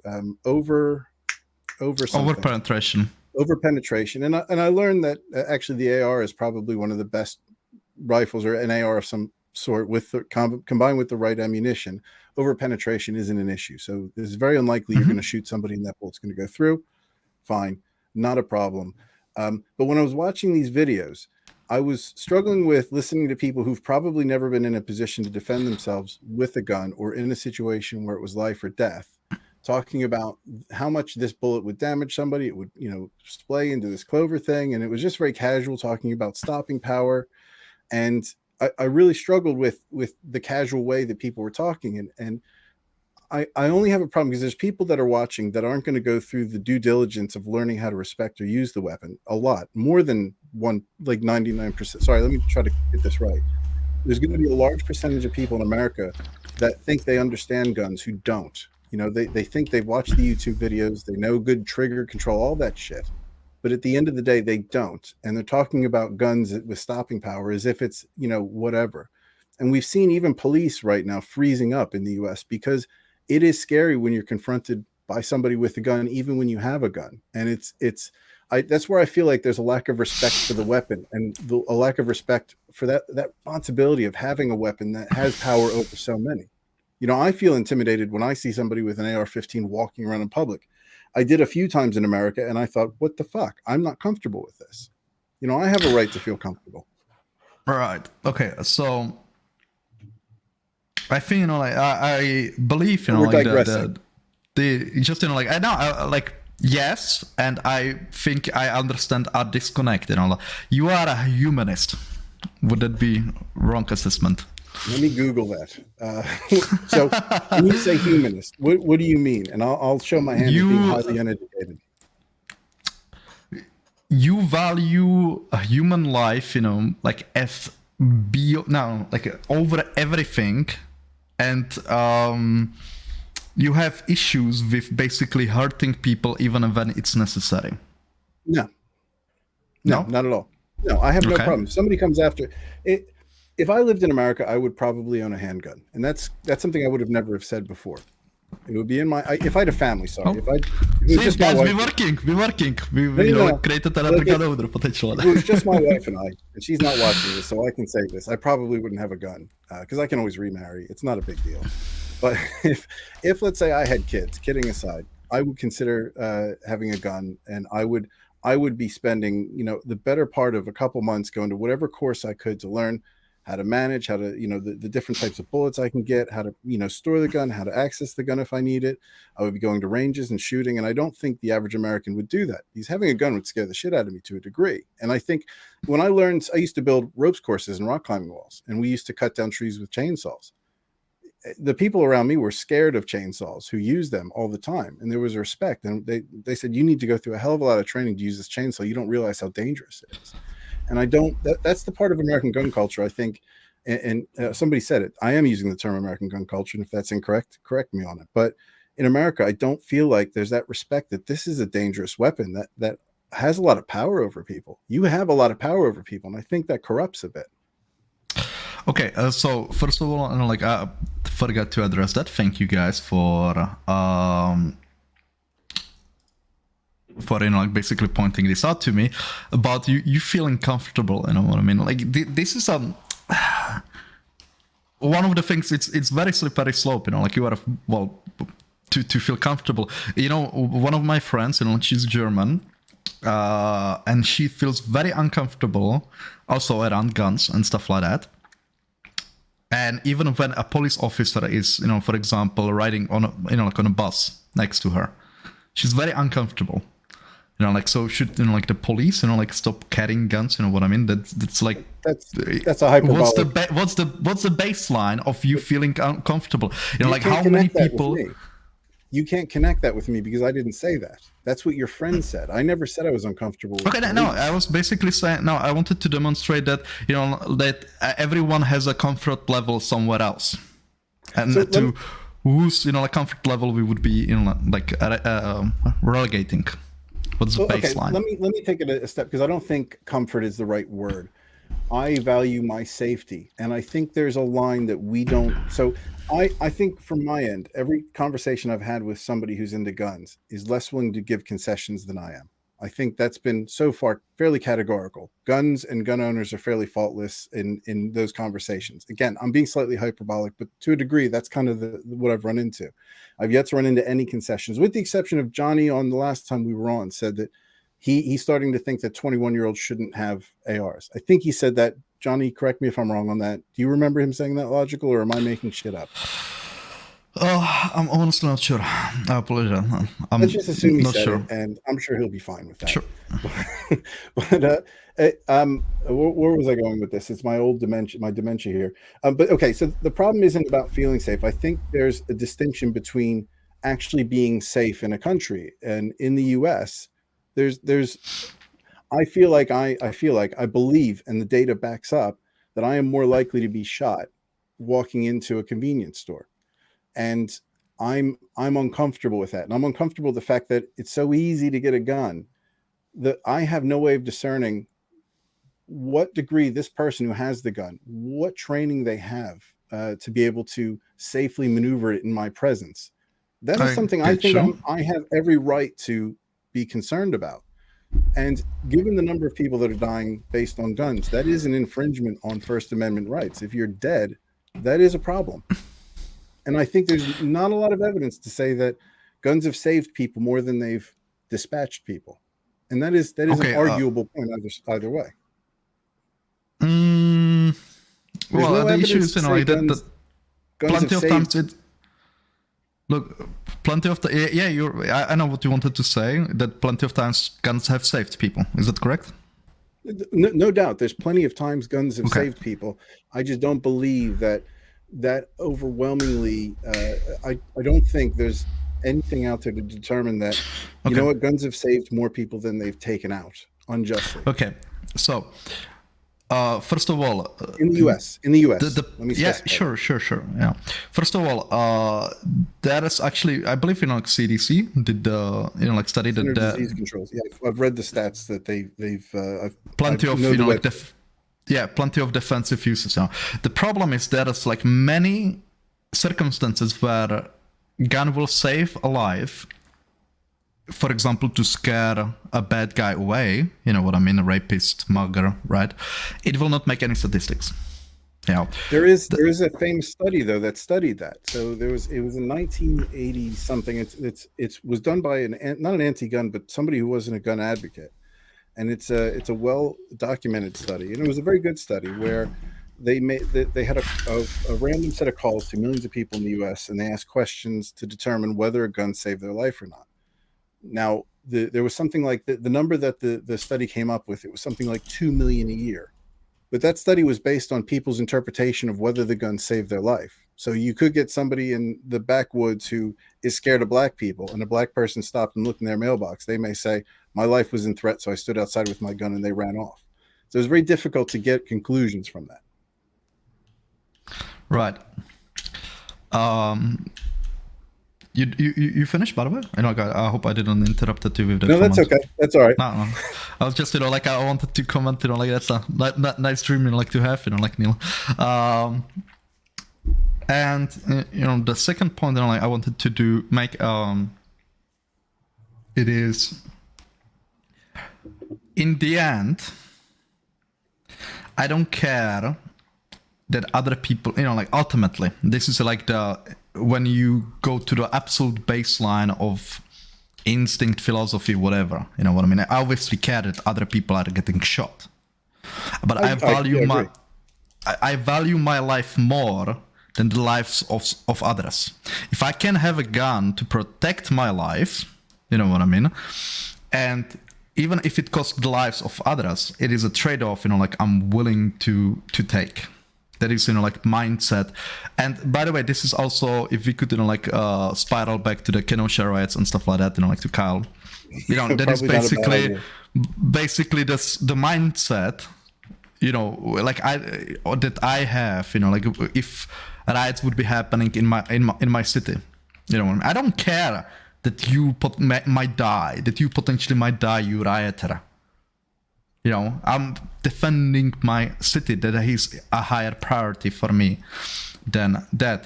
That's a mindset. You might not agree with that mindset there. But I'm not okay with you being the judge and jury with your level of experience and accountability. That's my problem. You are, and I will say, Logical, I really enjoy speaking to you. And I think, if let's say shit went down, it sounds like you would be the responsible person with the gun that's going to make the good decisions. But I can't say that about Lucifer, for example. I'm not picking on you. I'm just using you as an example. But, I don't know. When somebody's in my region, I think I have a right to know whether they, got the gun correctly. They don't have a criminal background. They don't have bad intentions. They've gone through whatever. They understand how to use that resource. And I think that's who I'm worried about. And I'm worried about those people making a decision to use that gun, taking somebody out and removing the whole judicial system. So you have a right. You are innocent until proven guilty, unless somebody decides that you are guilty without a trial. That happened with, I get you. And I just want to say last thing. There's a few cases that I've covered. Michael Dunn, as an example, had a gun in his glove box. Michael Dunn fought teenagers who were playing loud music. Had a gun and he killed one of the teenagers. They didn't have a weapon on him. There's Michael Jecko, and these are all in Florida. Florida's a shitbox, to be fair. But in Florida, Michael Jecko was pushed aside, thought there was a threat, pulled out a gun, and shot somebody. Again, he decided at that point the death sentence was appropriate. He shot somebody walking away. There is thousands upon thousands of cases where somebody decided to be the judge, jury, and executioner, and they didn't have the right to do that. So those people that were killed, their rights were infringed upon because somebody decided that the judicial system doesn't count. Okay. Yeah. Thanks for staying awake for that, by the way. I appreciate that. I just, like, I think you kind of misunderstood me, because there is a difference. Like, I'm in no shape or form arguing for, like, extrajudicial executions. I don't think any punishments. No. Like, just look, if someone is in a process of chugging a Molotov, it's okay to shoot him. If someone is holding a Molotov, just holding it, it's not okay to shoot him in those situations. Basically, that is as simplified, as I can. There's a difference between self-defense and, for example, actions after the fact, when you are safe, when you are whatever, right? That is also here. And I wanted to, like, when we were speaking, when I gave you the example of African village, what I mean? If there would be the point where I see it as the same principle is because you have a tribe of people who are losing everything. You know what I mean? They can make fucking new huts, they can make new tools, right? From the bush, they have the knowledge. You know what I mean? The same way, like, as, for example, people, in US, even after they lost everything, right? All their business that they worked their entire life for, that they will survive somehow. Family will help them, community will help them, sure, but I'm telling you, the tribe will fuck you up if you try to burn their village. They will not just stand back. And this is true all around the world, like in these primitive societies. But keep in mind, your example is not conflating. That's not the right word. It's I don't want it to be a negative word, but you're connecting the car source with somebody's, only place to live, their sanctuary, their safe haven. And I have no problem with people taking up arms to defend their personal property. But when we talk about empowering people to make decisions, to grab their gun and go somewhere else and play Batman, which I'm not saying that's the case with everybody, but you've even conceded that that's a possibility. Absolutely. And if you've conceded that's a possibility, then you've conceded that people who have no intention of breaking in or burning down a building, who are just there protesting peacefully or even trying to stop that riot, will be killed. And they would not have, that to me is, I don't think because you have a gun, you have a right to do that. You don't have a right to make that decision there unless somebody is coming after you. And I think that's the fundamental issue I have, is those buildings, yeah. And I heard you make an argument about, people could lose their jobs, people could commit suicide. All of this stuff is possible, but that happens with or without rioting. People have a hard time in retail. I know two guys that have retail shops. I asked them about this before going on to there, and they said they wouldn't empower a mob to protect their property. They feel fairly confident that the insurance they have will cover it, and it's just stuff. And that's how I would feel. I'm not saying it's the right way, but that's how I would feel. Okay. So I don't know if you've seen one of my videos, like I did with interview/demonstration with my 17-year-old nephew at the time. I didn't see that one. Have you seen? No, okay. No. He basically said, and I just showed him, by the way, I sent him video of what happened in Kenosha from Matthew Orfella. I don't know if you've seen him. That video. Not familiar. No, okay. It is just a breakdown where he slows down the footage, where he just zooms in, puts the context, shows the riots and stuff like that. Nothing else. He doesn't put there is the right, is the wrong, whatever. It's absolutely objective summary of what happened. Yeah. Only on that. And I asked him a few questions. One of them was, if this would be happening, like in here, like just nearby, and I would decide to go there, even with the intentions to actively stopping those people, would you consider that a mistake? Would you consider that bad? Would you consider that whatever? And he said, it would not be the smartest for your personal safety, like to go there. But you would not be a bad person, and it needs to be done. I'm demonstrating you here that, like, how universal this is, basically. And as I said, here it might be, like disagreement, like I accept the collateral damage of potentially innocent people getting hurt, like as simply, like a fact.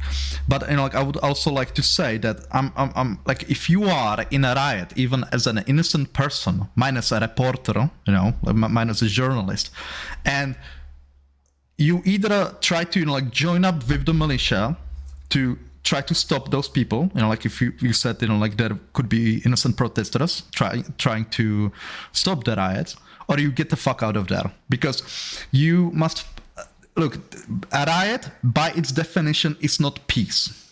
It's not war. It's not a war zone.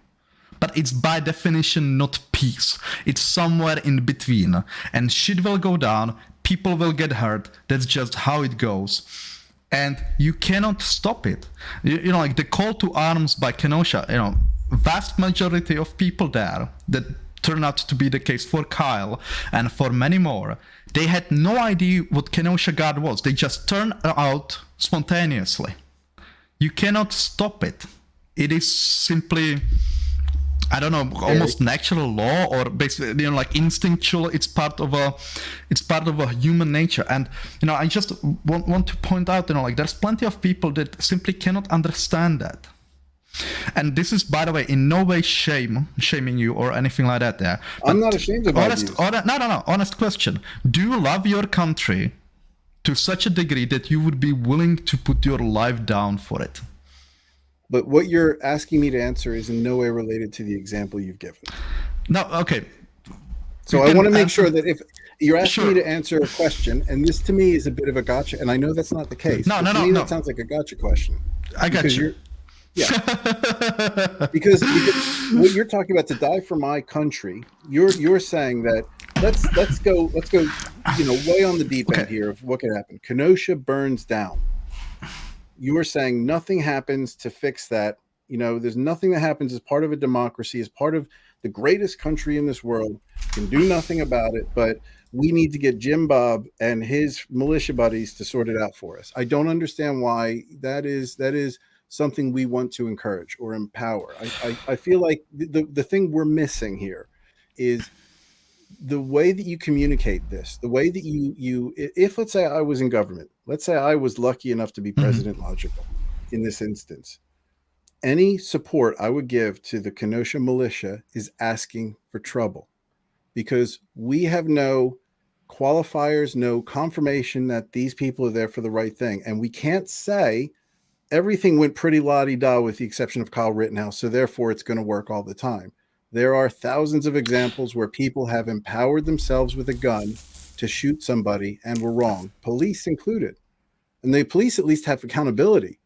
When you have somebody who's made that decision, where's the accountability? A lot of times it doesn't, either they go to prison and someone's dead, or you have other police officers there to step in and help out. It's so problematic to be able to manage that.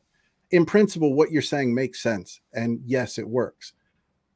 But it works if everybody who shows up is a high-functioning, very intelligent, good communicator, good decision maker, responsible gun owner. And that is not necessarily the standard with the people that would show up to defend a property. I highly disagree with that, like especially with like standard like of people who would show up to defend a property. It's obviously plausible that there would be like people with bad intentions, but I believe I have it somewhere here. Give me a second, because according to the police, if you're bringing an AR to a riot, that's bad. The police specifically don't bring guns to a riot because that is a recipe for disaster. Sure, but I explained to you, the priorities are different. Police is protecting the public even from itself. militia, like people defending their stuff are protecting their stuff from a destructive element. Like that there are other people and they will get hurt.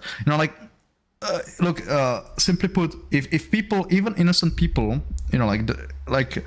if you would have full-on rioters that would want to, their sole intention would be to burn down a city. For example, we had kind of that problem with a G7 or G8 meetings in Prague, where people just wanted to destroy stuff, like the specific part of the city, what I mean, where the government officials were, right? Police obviously stopped them, yeah? But if police could not stop them or would not stop them, we would, I'm telling you, like how we would handle it, we would be there and we would stop them. And if 5-10 innocent people would die, it's still worth it. And the blood on their hand of those innocent people is on the hands of the rioters. And in case if police would choose not to stop those rioters, it's also on their hands. You know what I mean? And as I said before, you cannot perceive a riot as a peacetime. It's by its very definition not peace, not war, but close, you know what I mean? Like it's somewhere in between. So bad shit will happen. So can I ask a question on that? So and maybe there's something I'm missing here. How often in sort of recorded history, and let's say, and we need to stick with sort of not so much third world countries because they're not translatable, really. Third world countries don't have the police infrastructure, and I'm trying to find something that's translatable to the US. How often in society have, and I don't want you to say Kyle Rittenhouse or Kenosha in this question. Sure. How often, and maybe even in the Czech Republic, maybe that's something I'm missing. How often has armed militia come in to do what the police couldn't do and stop wide-scale rioting and the destruction of a city? And the 1776 isn't the right answer as well.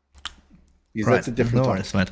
So, LA riots, roof Koreans. You aware of what it was about? I heard you talk about that once. And okay, so the LA riots fucked everything up.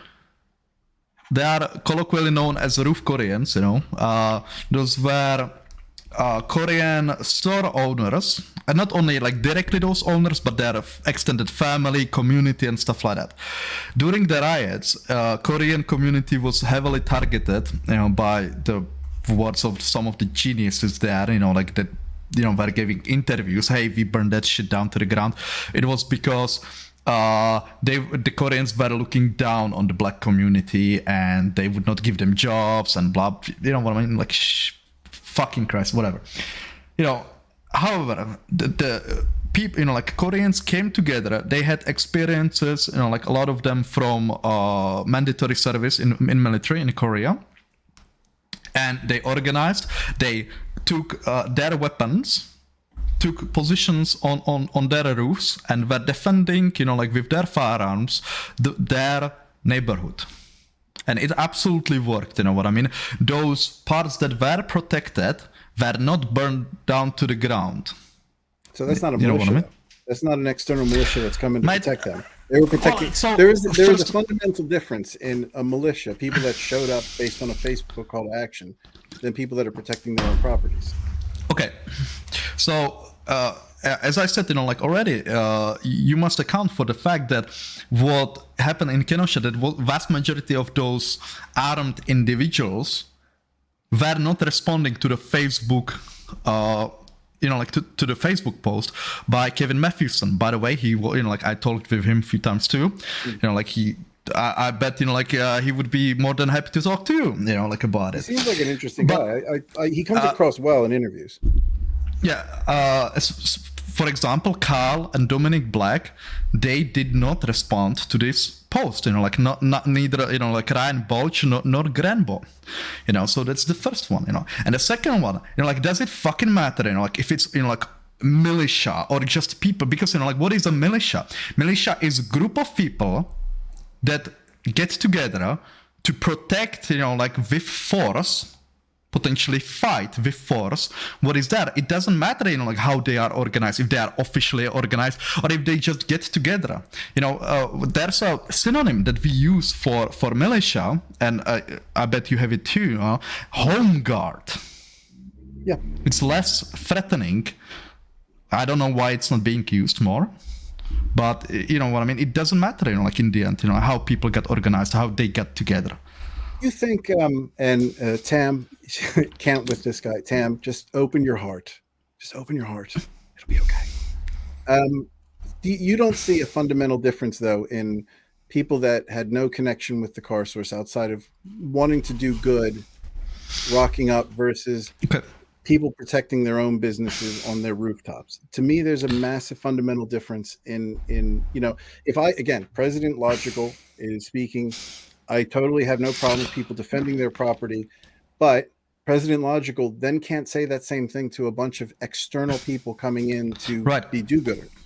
There's a fundamental difference. You have, like, people in the chat, you have to see, to my degree, we have to come to some understanding that that's an agreeable point, I think. Okay. I spoke with, like some guys, and I think I figured it out. I was asking you, if you love your country, if you like close, not necessarily unconditionally, but like to a degree that you would be willing to lay your life down to it. And I'm saying that because I was speaking with people who were clearly not loving their country, and they could not imagine that they would be protecting their fellow countrymen.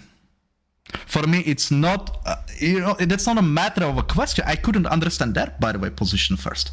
I was, I needed to put them, I basically needed to reverse engineer their position and figure out from history of my country when I would not be, that I would basically share their position, when it would happen. And I came to the conclusion that it was during the Nazi occupation between 1939 and 1945, if that would happen, And so I came to the conclusion that there's a lot of people who really don't like the US, as their, as country. They don't perceive their countrymen as their people. And that is the difference, why, for example, here in Europe, and which is obviously, I understand that, I'm not shaming it, because you are a far bigger country, what I mean, with many nationalities, many cultures and stuff like that, what I mean. Here we are all united with nationality, and I'm telling you, I would do that. I would, for a fucking car source, I would clearly risk my life, even fucking lay it down, because that it's not just the car source, it's the bigger picture, like that. Yeah, and that's what and I'll answer the question. I fucking love my country, which is why I'm here talking to you. I'm passionate about these views, because living in the United Kingdom, having to explain what's going on to people who don't understand America, I end up defending a lot of people, even police who the media portrays a lot of the shootings that happen as police that are just sort of prejudiced or racist or whatever, and that's not the case. Police have the hardest job in the world, and they're trying to make life and death decisions, and you don't always make the right decision. And like you said, when there's splinters, and that's part of it. And I think when we talk about my love of country and what I have a duty to do, my duty isn't to grab a gun and protect the car source. My duty is to make sure that doesn't happen again through the best possible methodology. And that isn't by showing up with a gun. If I show up with a gun and I make this because again, we have to be clear. The actions that we do now, whatever we do now, supports what we do in the future. So if, let's say, we want to fix these issues, we address them, in the correct manner. We don't grab a gun, go stand on top of the car source, and everything's magically going to be fixed. Now, you're going to say this is a one-off, and, this is the police failed, so we needed to be there. Well, go ahead. What were you going to say? No, I was saying, you must, I perceive this, and, as the last line of defense. That's the worst fucking, everything broke down. That is, when that kicks in. You know what I mean? I'm saying that, everything fucking possible should be done, to stop the rioters before the people will take up their arms, and I'm saying that people will take their arms because, as as was in Kenosha, as was with Roof Koreans in LA, like they came up with their own initiative. You know what I mean? And so everything needs to be done, before that. But that is the last line of resort. I understand where you are coming from, that it is then up for an interpretation of people as to, like where they should already turn up with their guns in the streets, like in volatile situation. That's an issue. I 100% agree with that. How do you determine you're appropriate? Because let's say I had a gun, I had an AR, and I even went through the training on how to fire the gun, how to be safe with the gun. I wouldn't go there because I am afraid I would make the wrong decision. Because it's not easy. Like, this is why you have SEALs that'll train for 17 months before they go into an area that they're supporting. I wouldn't go there, not because I don't love my country. I think that's unfair to make that. I'm not saying you're being unfair, but I think it's an unfair representation of people who haven't gone. But I think the people that are going there a lot of people would have had false illusions that they are capable of dealing with the complexities of a riot. And my concern is, in principle, I don't disagree with what you're saying, but it's the application of that that's dangerous for society. I get you. Could we, if we basically go back, specifically to the Kenosha, because you have an issue with, let's say, Kyle's qualification to be there. Well, Kyle is the worst example for you, I think. I think Kyle is the absolute worst example of the people on the roof are the best example for you, in my view. Kyle is the worst example. Right. So that is the desperation of the people, that even Kyle, you know what I mean, that he basically turned up. And another thing that is, even in a riot, you deal for the most part with reasonable people, with logical, people. I give you an example. Again, you can. How do you know? Okay, like this. That's a fair question, I think. Okay, because you're making an assumption. Fair enough. I will rephrase it. You deal with people who don't want to die. Would you agree with that? Well, yeah. I think it's fair to say anybody that shows up to a riot does not want to die. Right. And so when you escalate it to such a point that you are like, hey, go away or I will shoot you. And they're like, oh yeah? Then they are risking their life. They are putting it out there. It is, one of the principles of self-defense is, I was specifically taught this, that if you point your weapon at someone and they, say, stay away, they come at you, take the fucking shot. Because they want to do something, they want to hurt you or anything more than they value their life. And that can be only a fucking lunatic. See, there's a lot of, I have to be very charitable in how we view the decision to go there and how they've equipped themselves to be there. One of the things, so Technosaurus said something that I don't think disagrees with me. This is why the founders wanted a well-regulated, properly trained and equipped militia instead of a standing army and police force. And I understand that there's some, historical nuance there with what was being perceived at the time and where we are now. But the well-regulated militia thing is something that a lot of Second Amendment people don't raise. And when we talk about a militia, a well-regulated militia, to protect, and this is how I perceive it, to protect the society, to protect democracy. We don't want people to be able to empower themselves, a small minority who's heavily armed to be able to change the discourse in society because they are weaponized. We want democracy to rule. And it's for me, the whole regulation of that. How do I know that the people that are going there are, because right now, the people that went there with ARs and no way of discerning them from anybody else in the crowd, they're a problem. Their intentions are good. They are patriots. But if the police decided to start doing shit, how are they going to be able to discern who's the good guys and who's the bad guys? And if you're bringing an AR to, these are fun, and I know we're going in circles, but these are the fundamental problems I have.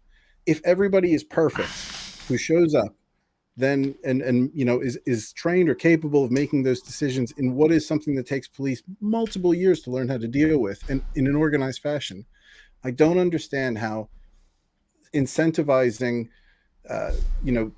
individuals just to rock up as a last resort is going to make things better. But I think this is where our disconnect is. I understand what you're saying. I just can't get on board with it completely because of the application moving forward, what it means for democracy moving forward. And I think that's where we may be stuck. Just to this is, by the way, not a gotcha question. I just want to test how far you're willing to basically extend this, and I believe you would be you are familiar with the Tulsa race massacre, right? Say that again. The Tulsa race massacre. Not off the top of my head. Burning of the Black Wall Street and anything. That rings a bell, yeah. If you could refresh me. Yeah. A black man in 1921, I believe, a black man in Oklahoma in Tulsa was arrested for a suspicion of sexually assaulting a girl. By the way, she just yelled and he ran away. So they had a burden of proof, weren't that high. Anyway, a crowd of white people turned up in front of the police station with the intention to lynch him. A crowd of black people turned out in front of the police station to protect him. A shot was fired by, when a member of the white crowd wanted to disarm one of the black guys. A shot was fired and the white person died. Whole hell broke loose, and organized groups of, I cannot say this otherwise, but terrorists, because they were going around and they were systematically burning every building that was owned by black people to the ground. They were killing people. They were, for example, they tied they tied them behind cars and dragged them to death. They even got a fucking plane to throw bombs out of. They even got a belt-fed machine gun on a hill and were shooting into a church full of people, women and children. So, and the black people obviously resisted, with arms, in their hands. And by the way, the police, they were sometimes even complicit that they were joining the white people. And it took, I believe, 2 days or 3 days. It took multiple days, what I mean. But would you not is that at least that a breakdown enough of a society where you are okay with regular citizens taking weapons in their arms and protecting their community? You're asking me if and this will be frustrating for you. But again, we're finding an equivalence at a time when being racist was 1921. Was that the year? Yes, 1921. So how are we comparing police now and comparing police in 1921? And what's accountability look like in 1921? I think these are fair questions to ask. Sure. So first of all, you're right. No white person was found guilty of anything. That's the first one. But it doesn't matter. You're protecting. You're protecting life. You get fucking killed, you don't care. Right, if people will get found guilty of that, or yes or no, if police were helping, yes or no, it doesn't matter. You're fucking dead.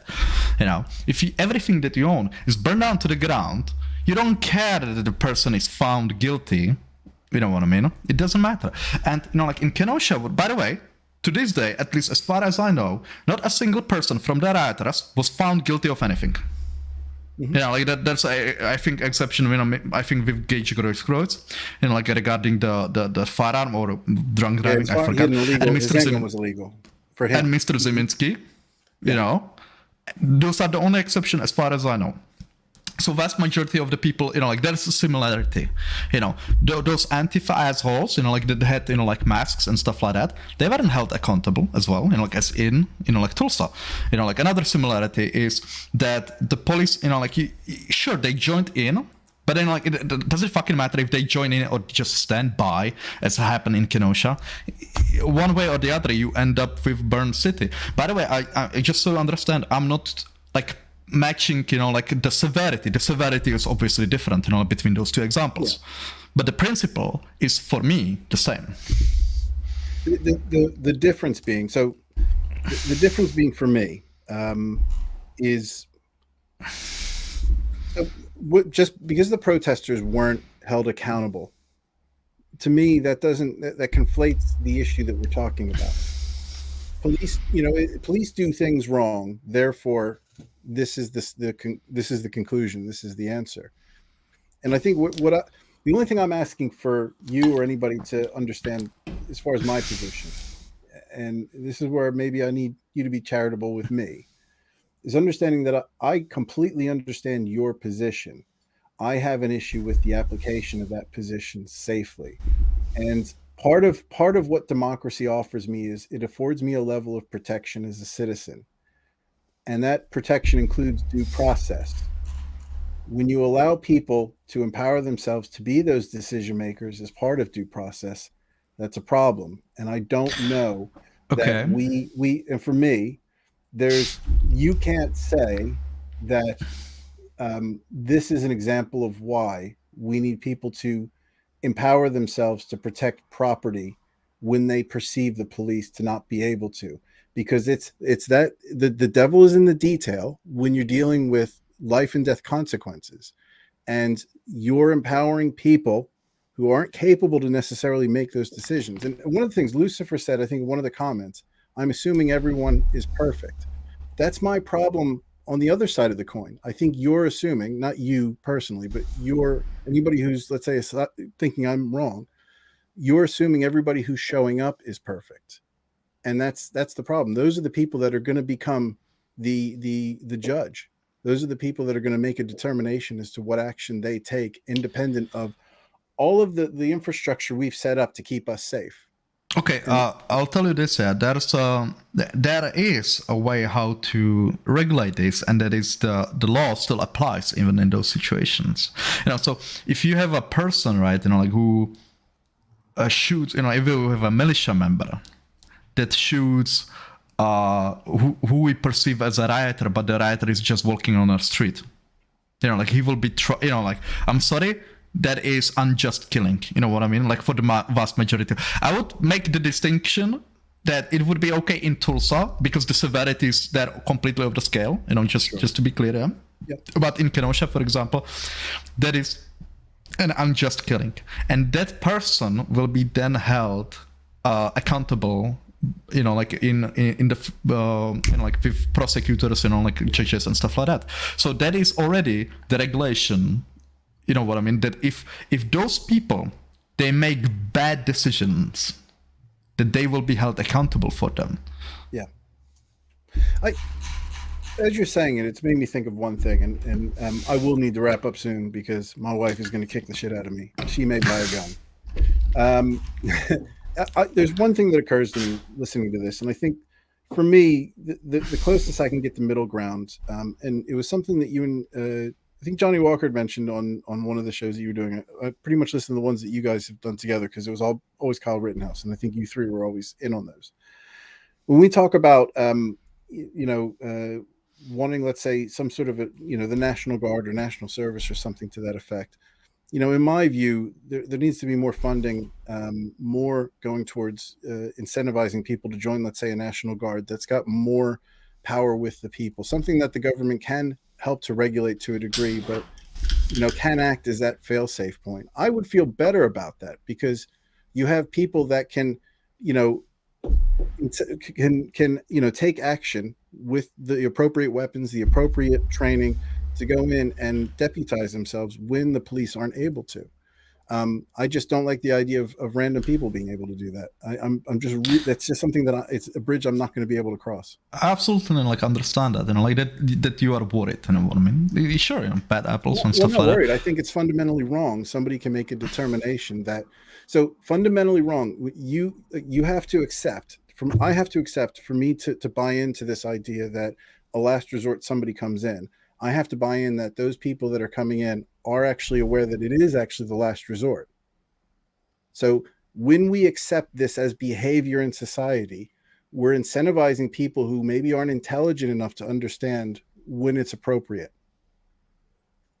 Everything we do has consequences. As a society, again, we're speaking to the dumbest people. Clearly, everybody here in the chat and us, you and I, and I'm sure the chat thinks we're both very intelligent, are intelligent people, and we can discern that. But the consequences of having those people that can't discern that are problematic for the police, who we depend on, problematic for democracy, problematic for my right to live freely. Absolutely. If I may actually, like to make your point, like for you, it is, like the same principle. If you are driving on the road, like you are breaking the speed limit, but you're still safe.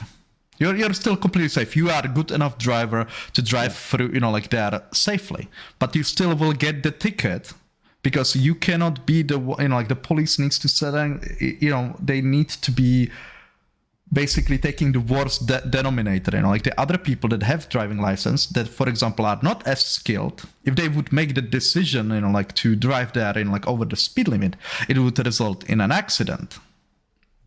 Would you agree that it is fair, like analogy, like of your point?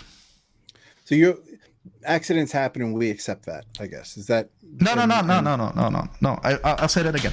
You have an issue that if only qualified people would show up, like as the militia, you would not have any like the problem. But it is impossible, like to basically to regulate. And it's the same principle as if you have a really skilled driver who breaks the speed limit, he still will get a ticket because people cannot be the judge as to when to break certain norms, when to break certain laws and stuff like that, when it is acceptable. Is that correct? So you're saying that you can drive over the speed limit safely, and for me it's a difficult connection because I always struggle with the connection between cars and guns and why we don't look at them the same way, why we can't view them in the same fashion. The point is that like that you are basically breaking a rule, or a norm, whatever. You know what I mean? You are doing something that is generally frowned upon. And there's a perception of danger too with speed. So because you yourself are capable enough to do that, be it like being responding as a militiaman or as a really good driver. You know what I mean? But you need to be or we need to set the laws, we need to set the regulations as to less than average. You know what I mean? So even though there are people who have military training, who have SWAT training, who have I don't fucking know what, vast majority of the people that will turn out as militia members don't have this training, and that is your issue with it. Is that correct? It's not just the training, but it's the intention.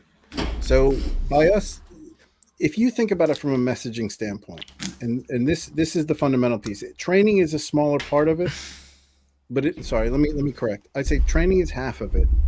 The other half of it is what happens if, let's say, the messaging is militias. Yeah, that's the way forward. That's how we have to be that last line of defense. How do you regulate? And I don't mean regulate as in federally, but how do you cover for the fact that people who now understand there's a level of acceptance to this behavior, because we've said that this is what needs to happen in last resort. How do we make sure that local militias don't see, let's say, a fire in a building and see firefighters there and people peacefully protesting outside? How do we know they're not going to show up with guns and force them out? Because it's not their place to do so. Protesters in that instance, in that example, may be perfectly fine there, and you're empowering these militias to take the law into their own hands at their discretion, because we've given them the ability to say that's our last resort. Right. That's what I'm calling it. Okay, so just quickly, because I know that you have to go. I can go for another 5 minutes. It's fine. Okay, so you're right. Like that is the problem because people need to decide. Like when it is okay to step up. You know what I mean? And I'm sorry, guys. People, like average person is incredibly stupid person, and now imagine there's like half of the human species is even dumber than an average person. I'm just saying. Yeah. So you will have always, like problems, like with this. The line where it is okay to step up, when it's not okay to step up. Yeah, that is not gonna be. It's you're right. Because I mean, But it's I would like to. James I would even like to said- point. No, but I would like to point out that in Kenosha, no one was pushing the protesters out. There were people just standing around, making sure that people don't set shit on fire. You know, Yeah. Kyle was an exception because he was he was not patrolling, as some people fucking would like to point it out. You know, he was basically he was stupid. He was idiot. You know, like he was a young, naive kid who thought that no one will hurt him, and We he was agree on going that, by the around. way. Is that your view on Kyle? He was a young, naive kid. Yeah, when he left alone and he was going around to be like, "Hey, medical, medical, medical." I'm sorry, you are. You know, like, first of all, there was no intention in him that to fucking kill people. I cannot say it 100% because I don't see into his head. But all the actions that he took, everything that he said, you know, like what we have on video, speak in such, you know, like say as much, you know what I mean? He even ran away from Jojo Rosenbaum far longer. I would have fucking taken the shot, you know, like far sooner. You know, he could have killed far more people and it would be still justifiable self-defense. I don't know if you're aware. So what? I don't disagree with that. Yeah, so, you know, like he clearly did not want to hurt people, you know what I mean? But you're right, it was a dangerous situation. And he went alone. That is tactical mistake. And the only way how you can make it is when you are naive, when you believe that people will not hurt you. Yeah. Otherwise, you know, like he would not do that. You know what I mean? So yeah, he went fucking Christ, you know, like, what was the point I was making? I think you were trying to sort of maybe come to some sort of middle point with some of my perspective, and Kyle Rittenhouse is an example of that. You know, you said that not everybody, the average person's an idiot, and that's where you were going with it. Yeah, the intention. Jesus, I'm sorry, like I apologize to the audience, and like I honestly lost my train of thoughts and like that. Yeah, I honestly cannot remember. I'm sorry. I do apologize. You know, like guys, I will post, you know, like something or write you an email, you know, or something like that. Ask you for your comment because I honestly lost it. You know. Anyway, I want to say though, I've really enjoyed tonight. And yeah, you know my favorite. I love reading the comments because we clearly are a very small channel that doesn't get much traction. So it's kind of fun to come onto a channel where people are interacting with you. There you go. You know, like that. That's I'm open for V-Radio. Yeah, I would be honored to speak with you. It'd be great. Again, I just want to be clear. I'm not, you know, a highly educated person. I'm not a gun owner. I'm just somebody who's an opinion who likes to look at things in sort of a Socratic way. I like to ask questions and try to understand it. And to everybody who's giving me shit, thank you. I enjoyed it. I enjoy all the comments. I genuinely love them. You can't bother me. It helps me to sort of see where your position is. Yeah, I'll stay, you know, like for a few minutes more, you know. But mate, if I may ask you, Sean, you know, like, would we agree that neither of our position is inherently evil? We don't agree. No. You know what I mean? But we are not bad people. You know, like I think, you know, like I will be absolutely honest. I think you are a wee bit naive. You know what I mean? And you might, for example, perceive me as maybe too harsh I think naive. I think that I would have said the same thing. I think you're a wee bit naive, same as you would think I'm a wee bit naive. It's very interesting. Yeah, I think for me and how I judge, and I think that's how I judge anybody, is on intent.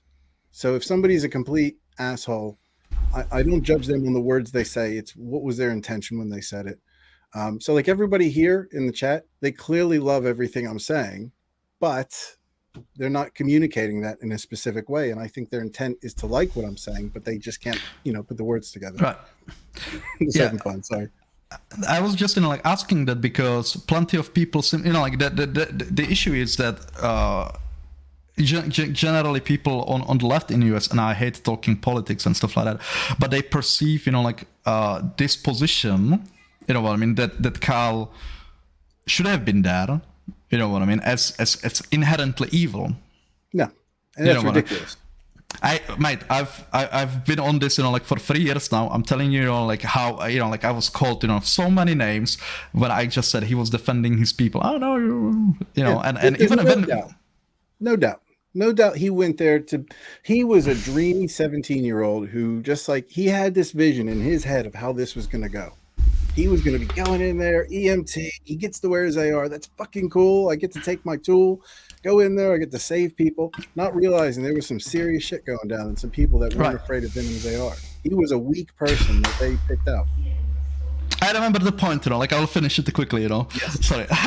So, like I was basically saying is that vast majority of people, like that doesn't want to get killed, you know what I mean? Yeah. Like no matter what, so him going there and stuff like that, like with the rifle, like it would have worked. It would have worked if Rosenbaum would not be there. And I'm telling you, what Rosenbaum did was basically cop suicide. Yeah, I agree like with that. if Carl would be cop, it would be cop suicide. You know what I mean? So that is just to what degree, like the Carl, and otherwise the militia would have worked. That is my conclusion. You know what I mean? Or that is my claim at least. Yeah, I agree with, and I don't think that's. I think that's one really good central point that we can walk away from is. I don't think we disagree on the intent. I think I believe everything you've said is in good faith, and I completely get that. Where I fall down is the application of that in a modern society. Sure. And I think that's where we fall down. So that's something that I'm going to be walking away from this thinking about. I'm going to rewatch this. I think Dixon and I might even do a piece on this in the future just to do a little commentary. I'm curious to hear what he thinks. But yeah, I appreciate you having me on though. Yeah, no problem, mate. Have a good one, I guess, say, like I say that I'm sorry to wife, that I held you here for so long, so. It's okay. It's all right. I mean, I'm a big dude. I'm kind of scared of her, if I'm honest. I mean, she, I'm just going to be careful. But Right. yeah, to everybody in the chat, thanks for the comments. I do need to bounce, but hopefully we can pick up another topic another time. Yep, V Radio, definitely. I'll actually Logical. If you can give V Radio my email, I'm happy. Sure, we'll do that. All right. Well, take care, everybody. Cheers, Sean. Love you all. Bye. Guys, I'm gonna stay for a few minutes on. Just gonna have to go, take a wee. By the way, if anyone want to, what I will do, I will actually share the invite. If anyone wants to come on, just up, and I should stop this. Sorry.